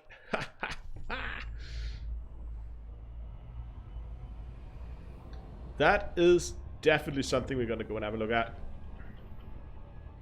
Get some distance to the star. Okay. Okay, B star.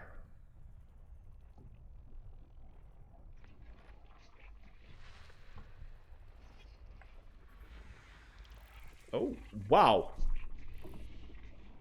Look at that.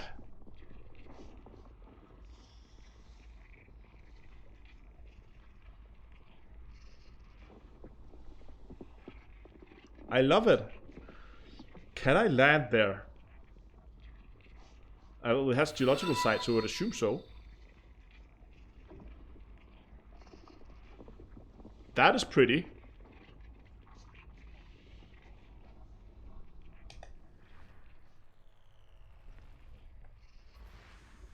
And there's one here just like it.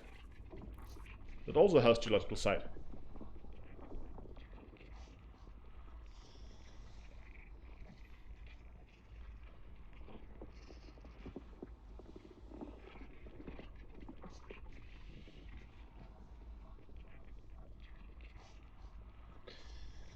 This just takes forever though. There we go. Now it's done. It's all of them. It must be because they are all like between us and the star.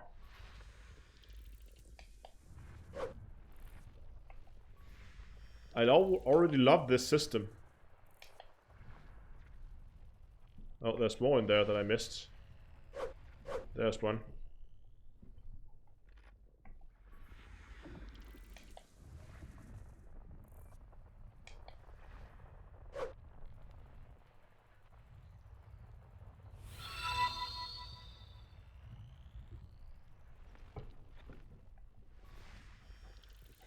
Yeah, this one's on the opposite side. That lights up quite brightly as well.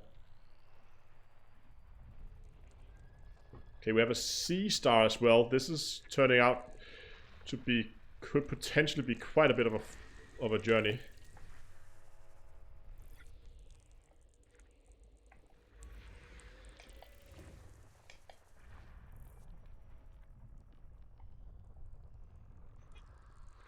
Nope, damn it, that is the Earth-like.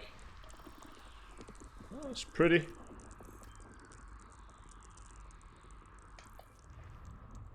We'll go and have a look.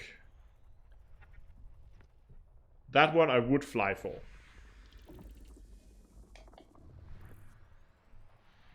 There should be one gas giant somewhere.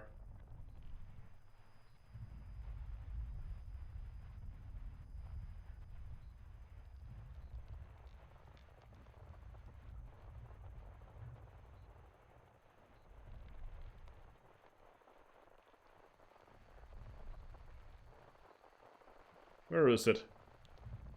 Did I miss it?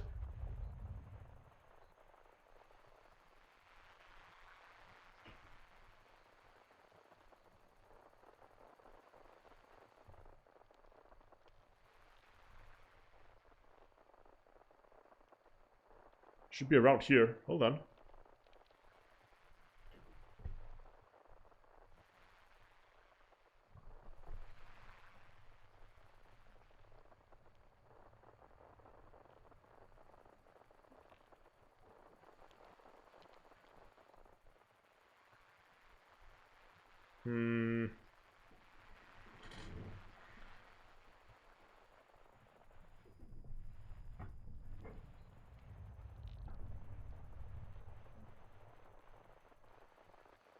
I can't find it. Let's get some distance and let's begin to take a look. Okay, let's take a look at the system and let's see if we can find it. Like that. Ah, it's only 6,000.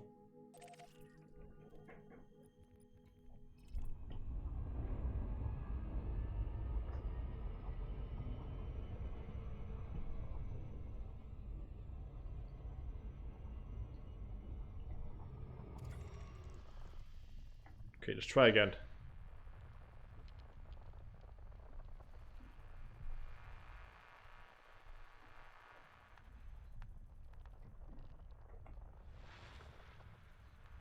See, it doesn't seem like it's around either of those two stars.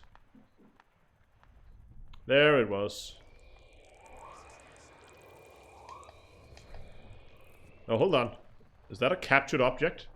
I think it is. That must be a captured object.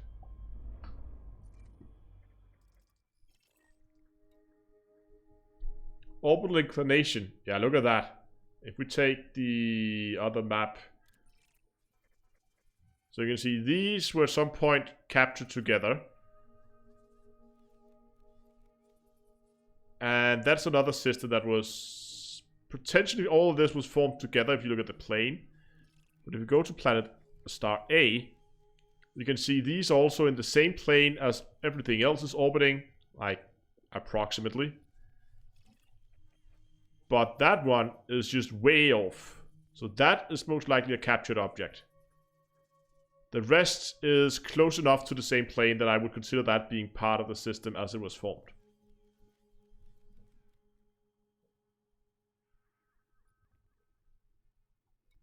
Okay, let's go out and have a visit to that little Earth-like out there. While we're flying, actually, where was all the geological sites? They were on planet B, right? Yes. There and there.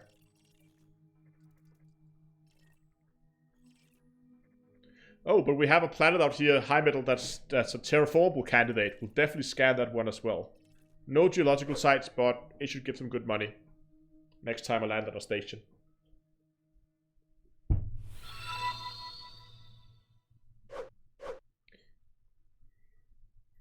Oh, hello, Mr. B says what I'm looking for today. We're just out exploring, looking for planets, and making my way slowly towards my next target.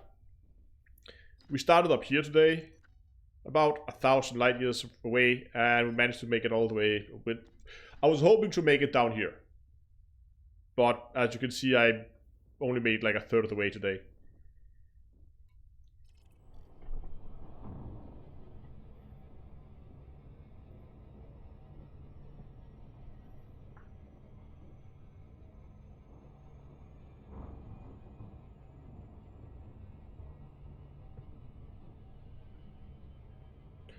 I would be extremely interested in how the model works, which is used for generating all the stars, like the stellar forge. How do I so quickly identify terraformables? I normally just hover over, you go to the second tab here, and I just hover over the planets, and I look right here, it says here, this planet has not yet been mapped, and look right above that, and just quickly scroll over them, and there, it will have an additional text saying, this body is a candidate for terraforming. So when you're looking for terraformables, you can just like jump through the map like this, dum dum dum dum dum. Nothing there, nothing there, there. And then you can see if it's a candidate for terraforming. You can also see it when you actually scan it. Thanks for all the follows on Twitch. And subscription to YouTube if that was it. Sorry I didn't look. Any Thargoids or Guardians out there? Not that I've seen.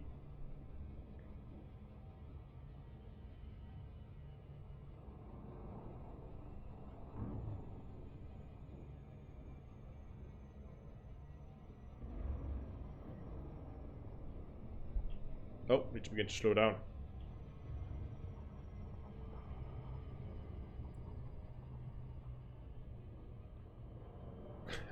Picked up the game over Christmas. Thought Eve was supposed to be hard.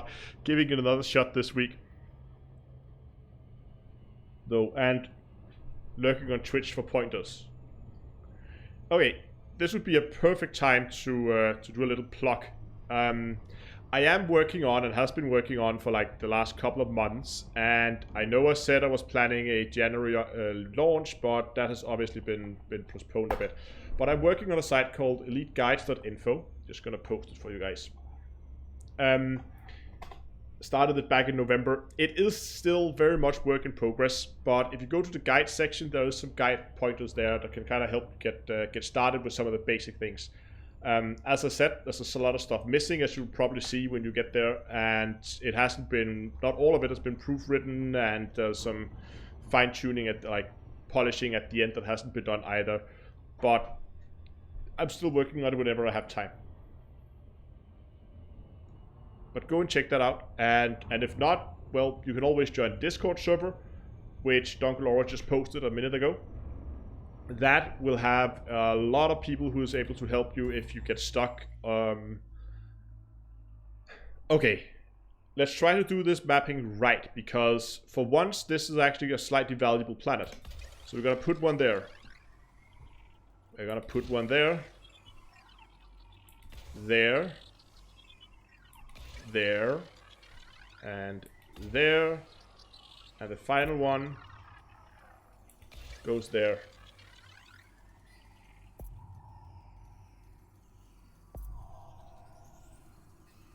Oh, I forgot to set up mouse controls for this. I should set down the sensitivity though, because this is... Oh, that should be okay. Are we good? Yes, we're good. We got the efficiency target.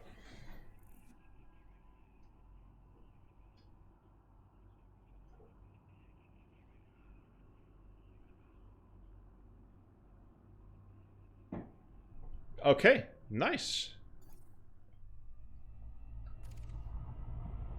Well, I guess now that we have an Earth-like, we have to do some pretty flyby shots.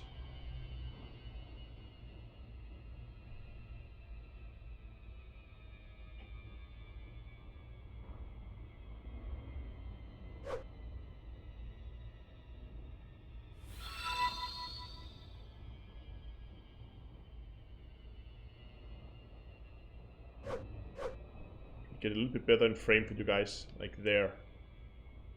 Guess this is slightly better.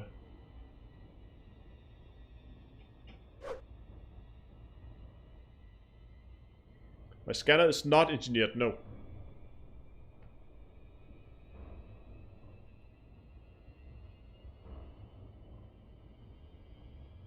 Now you gotta make it to a station. Yeah, and I know. If there's anybody in the area, they could easily just take the system name and go and pick this one up, but they could probably be able to hand it in before I manage to get back to a station. And you know what? That doesn't matter. If somebody want to go and claim this before I do, like, be my guests.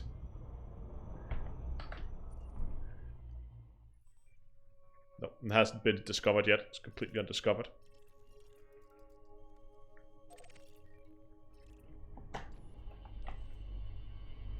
But look how big the polar caps are on this planet. And land masses are quite... I mean, there doesn't seem to be any large hills. It's all very low, close to this. I mean, look at how flat it is, most of it. It looks very flat, at least. Especially up here with all the lakes going in. Lots of, like, storm cells around. Should we look at the stats of this planet and see how livable this would be? So, it is only 36% of Earth. It is also slightly smaller than Earth. Earth is like 6,000 in radius, 6,000 something in radius. Gravity 0.7. That's not too bad. That's livable. Surface temperature is around 10 degrees Celsius, which is actually slightly warmer than... No, is that slightly colder than Earth? I can't remember. 10 is okay. Pressure is 0.9 atmosphere. Again, very livable as well. No volcanoes to kill us. Would explain why the planet is so flat and wouldn't expect volcanoes.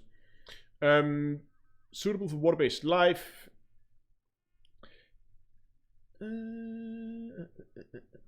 So we have a slightly higher nitrogen in the atmosphere, and oxygen is a little low.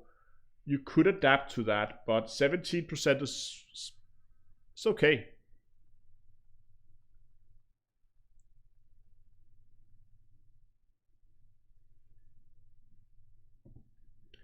How low could you actually go in terms of oxygen before you would run out?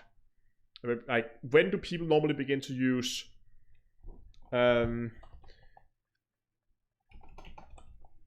lowest survivable oxygen level?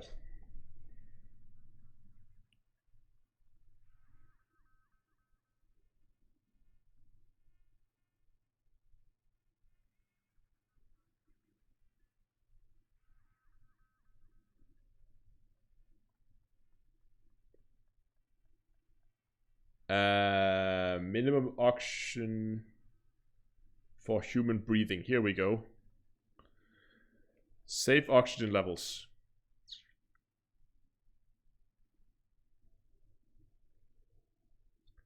Optimal range of oxygen in the air for humans to run.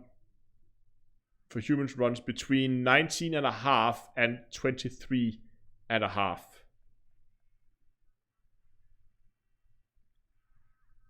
Serious side effects can occur if the oxygen levels drops outside the... Hold on, should I put this over so you guys can read with me here as well?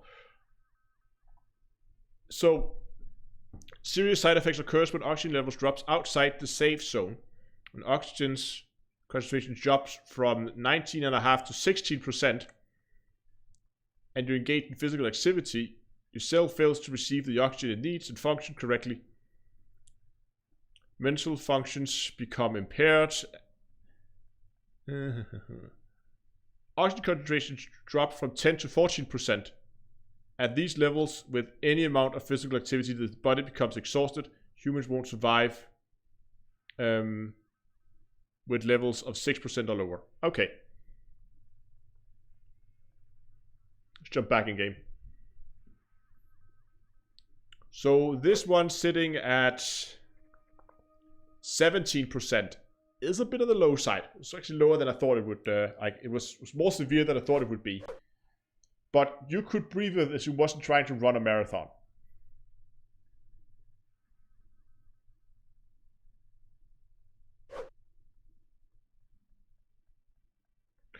Anyway, let's go over and let's map that other planet.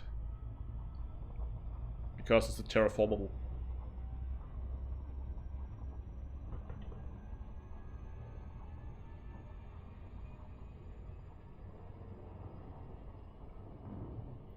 They probably haven't invented oxygen boosters. Most likely, that would be a fair assumption, yeah.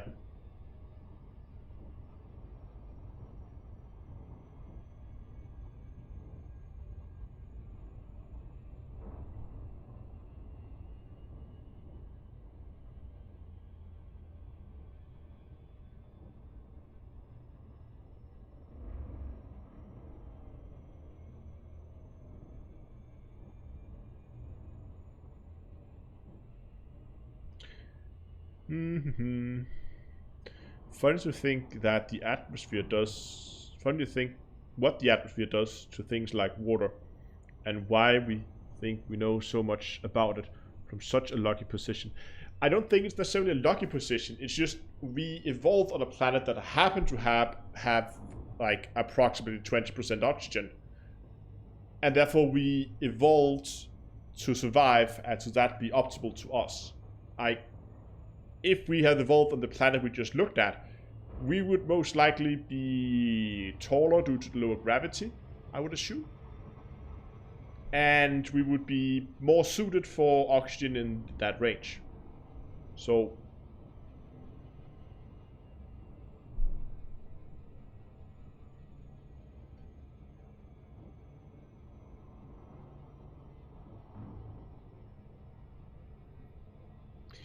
You mentioned a while ago that a little sun breeze will blow away an atmosphere on Mars. Surviving Mars added terraforming to it. Is it possible to terraform Mars to keep atmospheres? Yes, if you heat up the core. Problem is that Mars is too cold, so it doesn't have, like, the core of Mars is too cold. So it doesn't generate a strong enough magnetic field. And because it does that, the magnetic field can't repel the solar winds that will then slowly chip away in this atmosphere and strip it off the planet. So if you wanted to make Mars terraformed, you would have to heat it up to a point where the core would begin to generate a stronger magnetic field. That would, of course, naturally happen as you begin to put an atmosphere on the planet. It would naturally begin to heat up.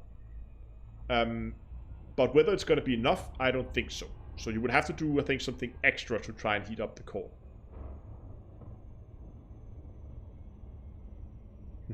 We need to guide a big old asteroid at Mars to heat things up. That would probably help. If you can hit the ice caps with like a big enough thing, then that might help, yeah. Switch mode. Oh yeah, right. Wait, right now. There we go. Okay, 7 probes. So one there, one there, one there, one there, and whoops, and there, and there, and there. I don't know how that's gonna.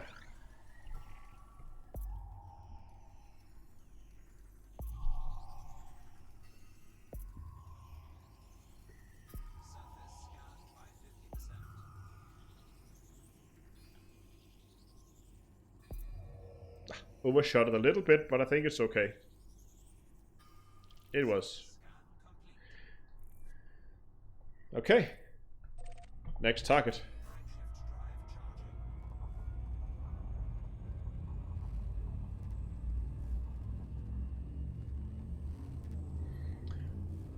Wasn't there a movie about digging to the Earth core? Get it spinning again with nukes? Yes, there was.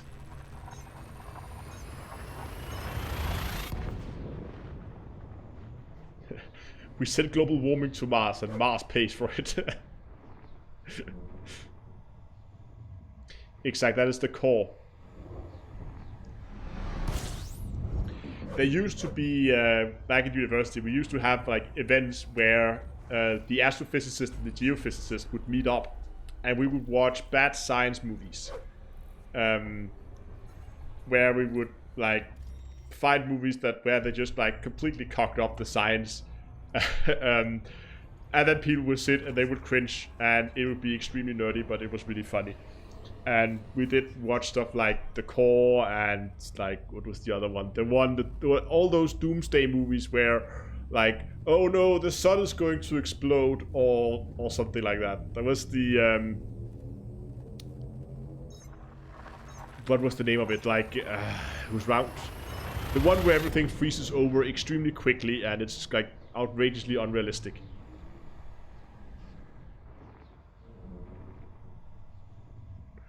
No, we didn't go that silly as we went with Sharknado. What's the current jump mission crate? Phantom is just shy of 60. As you can see here, unladen I can go almost 60. With fuel, 57. The day after tomorrow, thank you. Yes, that was the one.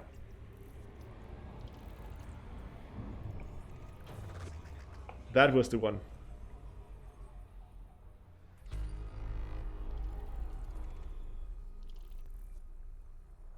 Okay, we have 2 water worlds in this system. And a bunch of other stuff. Okay, scanning time.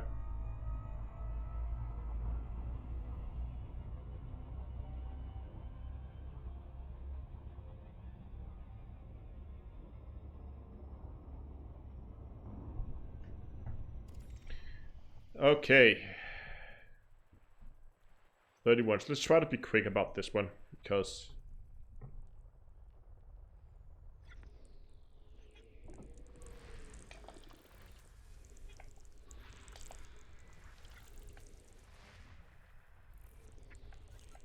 done enough scanning today, I think.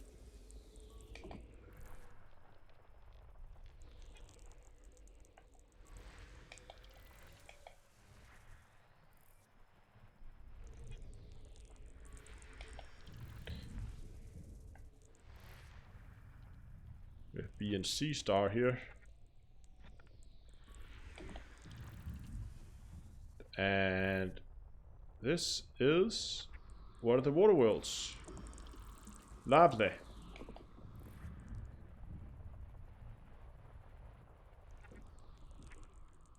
And the other one, around the same star. So, well, at least we don't have to go far. And this one even has a moon.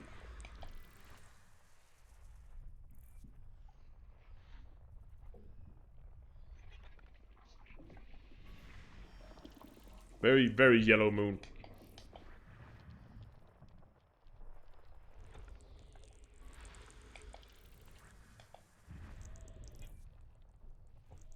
Oh, there's one more out there.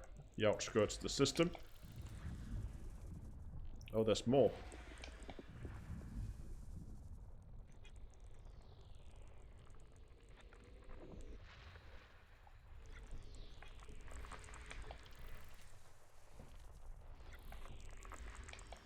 Okay. Now we're done.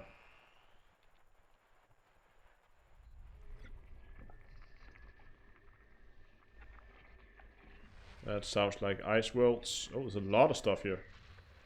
What the hell? How deep is this nested? A, B, C, 2A. Wow, okay.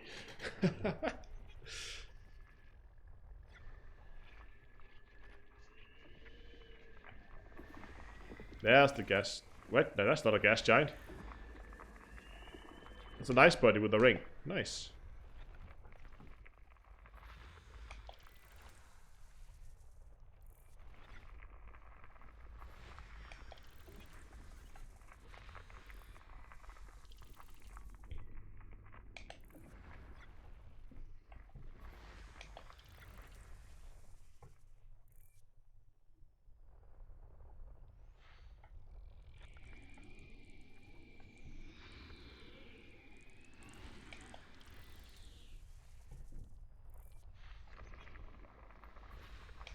This has a lot of moons.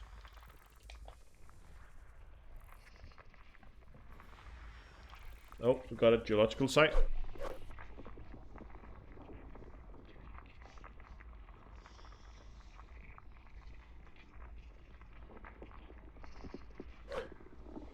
uh.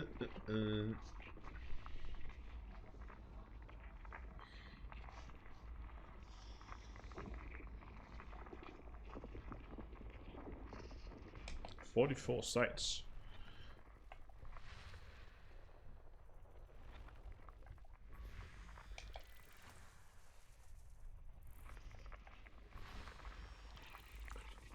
Boy, what have I watched Picard? Yes, I have. Oh, forgot to scan that one. Scan that one. But we have people in chat who haven't, so don't spoil anything.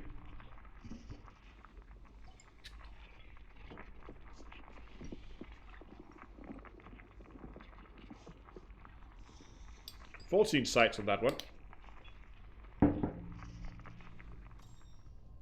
Didn't want to close it.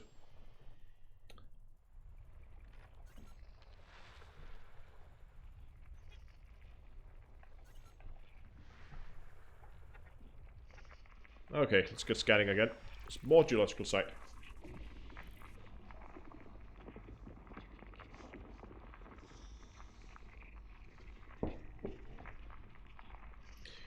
What do you think of new Picard series? I love it. Looks really promising.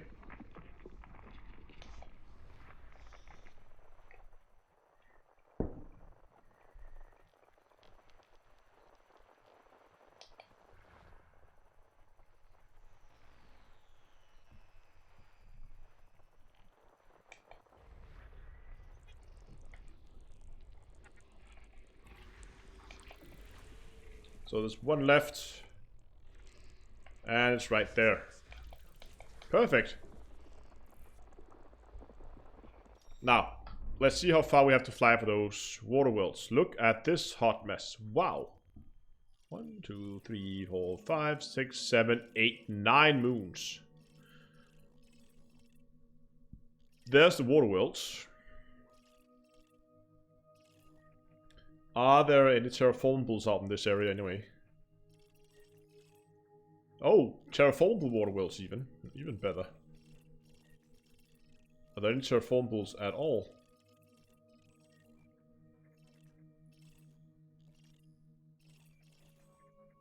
We actually have 2 planets here. Make that 3 planets up here that are candidates for terraforming. You know what? With 3 of them, I'm gonna go and do some mapping.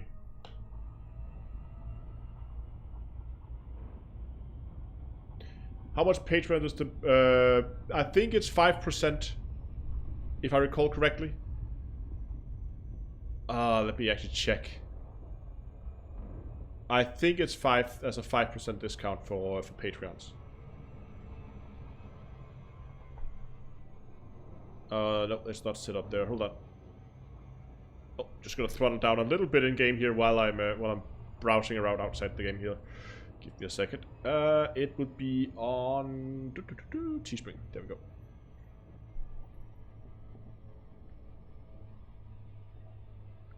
Hello and welcome. Same Discord regardless of patronage. At the moment, yeah, but I guess I could set it up differently. At the moment, it's the same.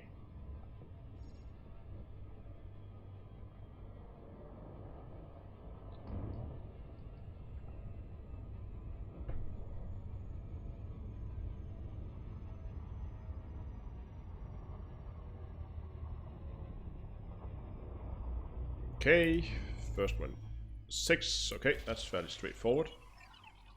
And there, and let's just guess it's around there, and there, and there, and there.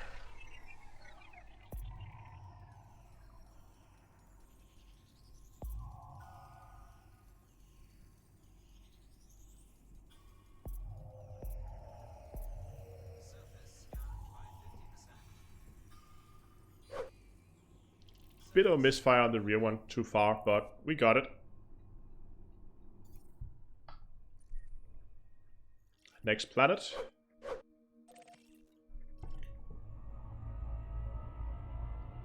No, you know what? It's not 5%. Haha. It's differently. Hold on. Now I remember. Sorry, it's too long ago since I set this up. Promotion.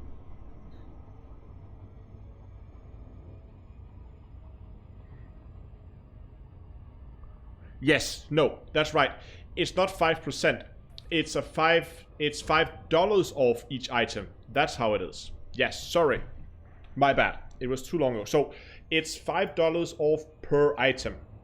So regardless of the price of the item, you just get a $5 discount. So yeah. It was something with 5. It was like 5%. That's a little low, isn't it? I thought I gave a bit more for the Patreons. But that makes sense now. Yes, so depending on what you buy, it can actually be a significant.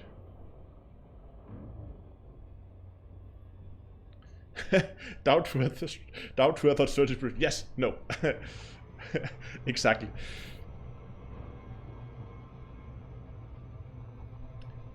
Yes, so as Donglord posted, if you go from $1 a month or up to 9, it's you get the Discord role, and of course you get the discount in the merch store.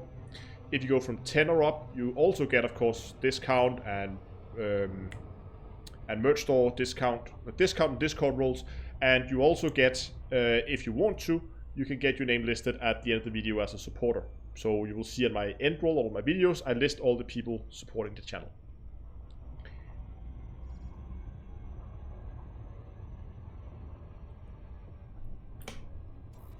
And should be 6 again, and there, and there, and should I try not to overshoot at that time?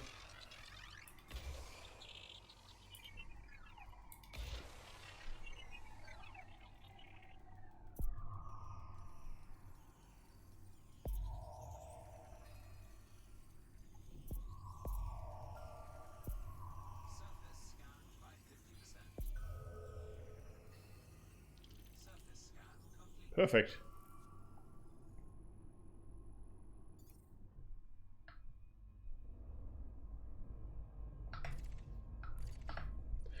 Messing up all my buttons here.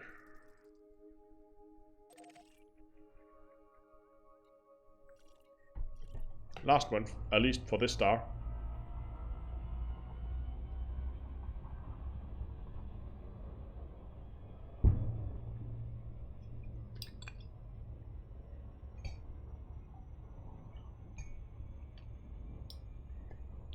I actually find this quite funny. I managed to fly less distance in this ship than I did in my Python. Normally when I was doing exploration live streams in my Python, I could in about 2 hours, I could travel about 2,000 light years. So I was traveling at about 1,000 light years an hour. Today we've managed to do 1,100. That's, oh look at that, that's pretty. 1,000 111.11. It's the distance we've traveled today.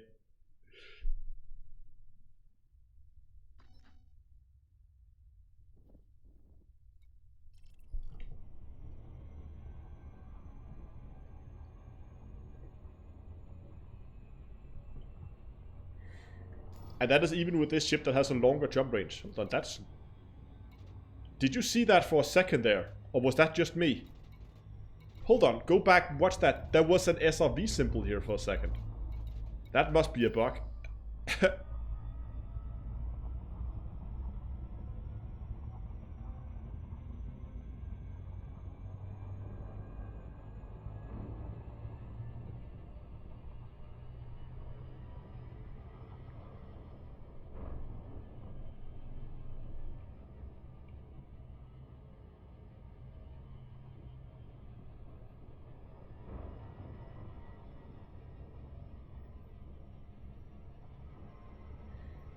Oh, did Andreas run?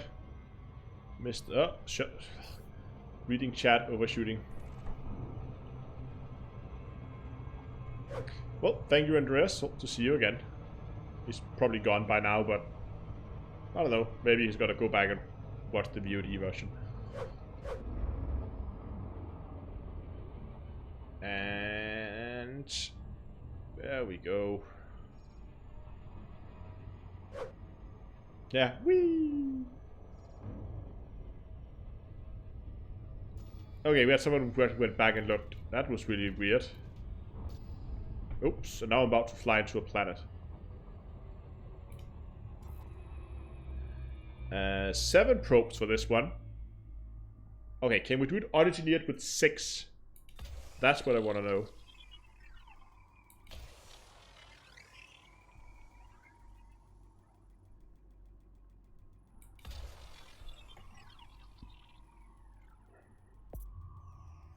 Shoot this slightly high.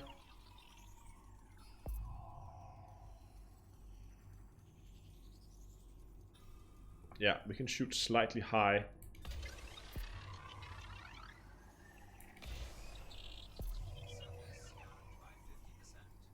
Oh, we got the rear one quite well placed.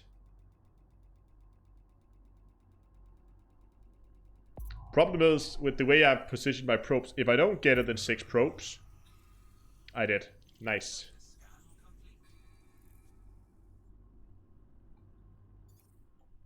Okay, so now we just have to go and get those water worlds.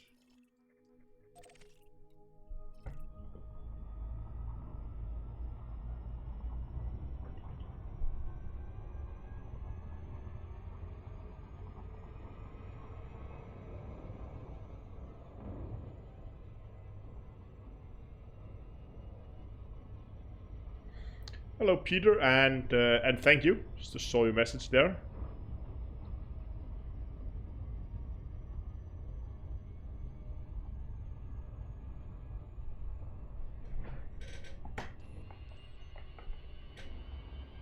I just love the star fields out here.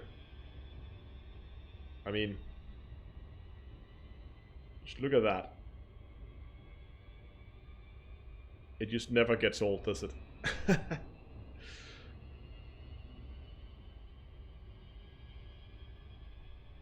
Do like a sweep in on the cockpit.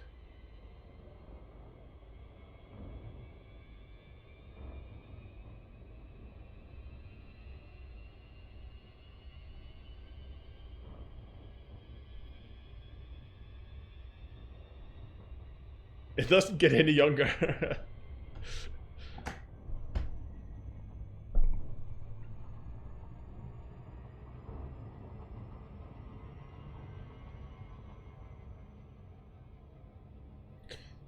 Do you remember the episode in Star Trek Voyager where a guy built something like a slingshot to catapult the ship? No, I do not recall.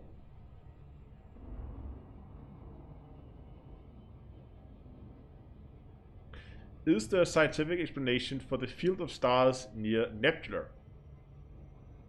You mean why there would be more stars around nebulas? Because that's where stars are born. and in the galaxy arms mostly. At the front edge of galaxy arms is where a lot of the star formation happens.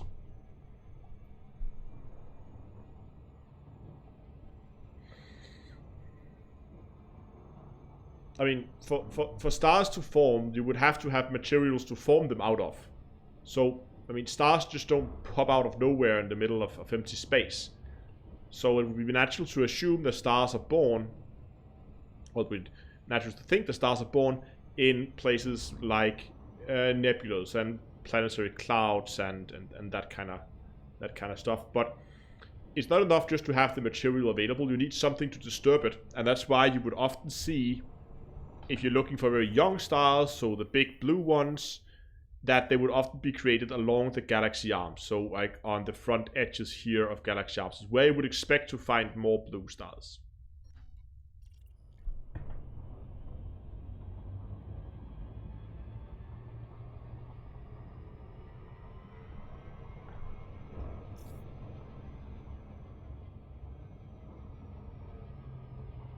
Yes, Sol would be... It's not a first generation star, that's for sure. There would be no first generation. There might be some, but they would be really small.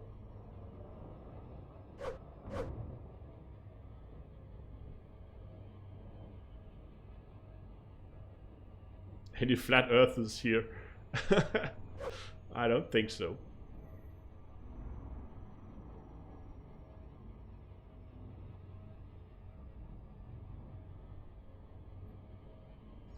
That is as over... Wow, okay. Over Christmas I went past 1400 hours of gameplay on Xbox. How many hours have you done? On this character, not a whole lot.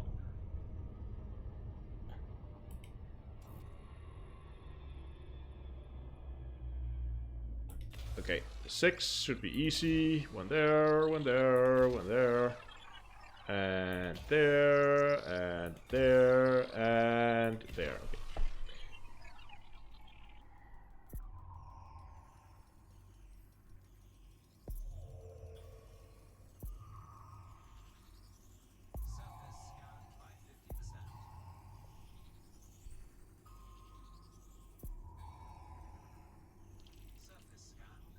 Have they confirmed space lakes yet? Nope.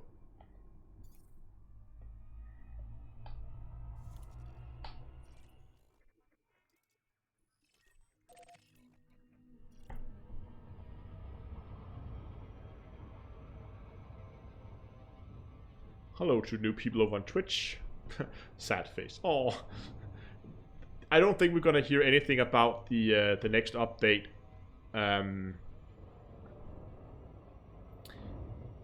Probably before, after the next update that we're gonna after the fleet carrier update.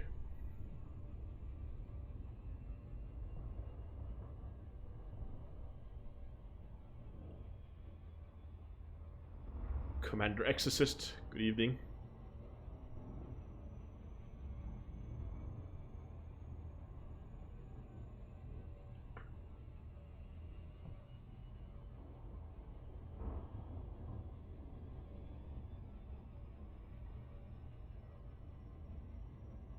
Oh, is this planet actually on the opposite side of these stars? Okay.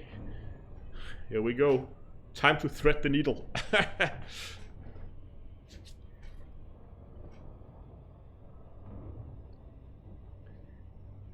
We're gonna go full throttle.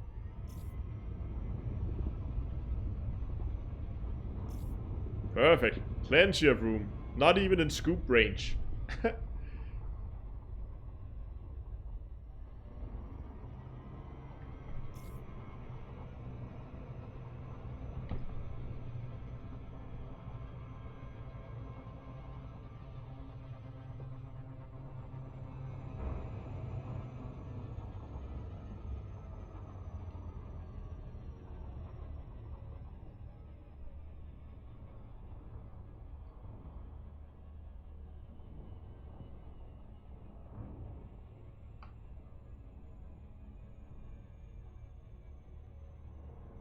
A little solar eclipse here for you guys.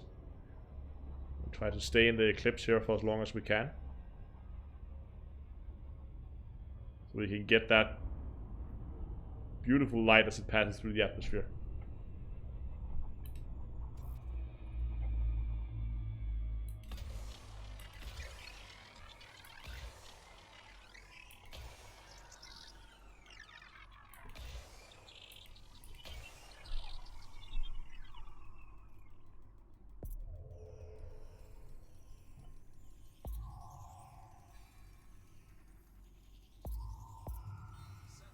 That's a decent hit there on the back. Got it.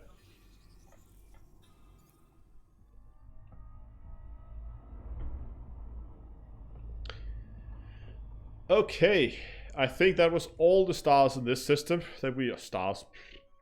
All the planets in this system we wanted to scan. I don't think any of these had any geological site, did they? No, there were some in here that had some of these. No, some of the moons, I think. Yes, some of the moons here had geological sites. But I don't want to go there right now. But what I do want to do is, I think I'm going to call the stream for today. So just quickly have a look at how far we managed to go. Yeah, that was those 1100. So we got some distance covered, but we still have quite a bit of a way to go before we're going to make it to our destination. So that could be in a future live stream. Maybe we're going to do it off camera. That depends. I have planned to do a video on this system when I get there. Depending on when I need that video to be out, I might fast track to it. Yes, exactly. Perfectly 11111. But anyway, I think I'm going to call that for today. I really hope you enjoyed the live stream today. If you did, remember to go down and give it a like. It helps a lot, especially on live streams. If you want to see more live streams or dangerous videos, you can subscribe to the channel over on YouTube. If you just want more live streams, you can follow on Twitch. Also, I'm pretty sure that Dunkelora will now be spamming links in the chat where you can both find links for the merch store. There are places where you can do donations through Steam Labs, lots of social channels you can follow. Come over on Discord. I probably won't be on tonight because I need to go to bed and get some sleep.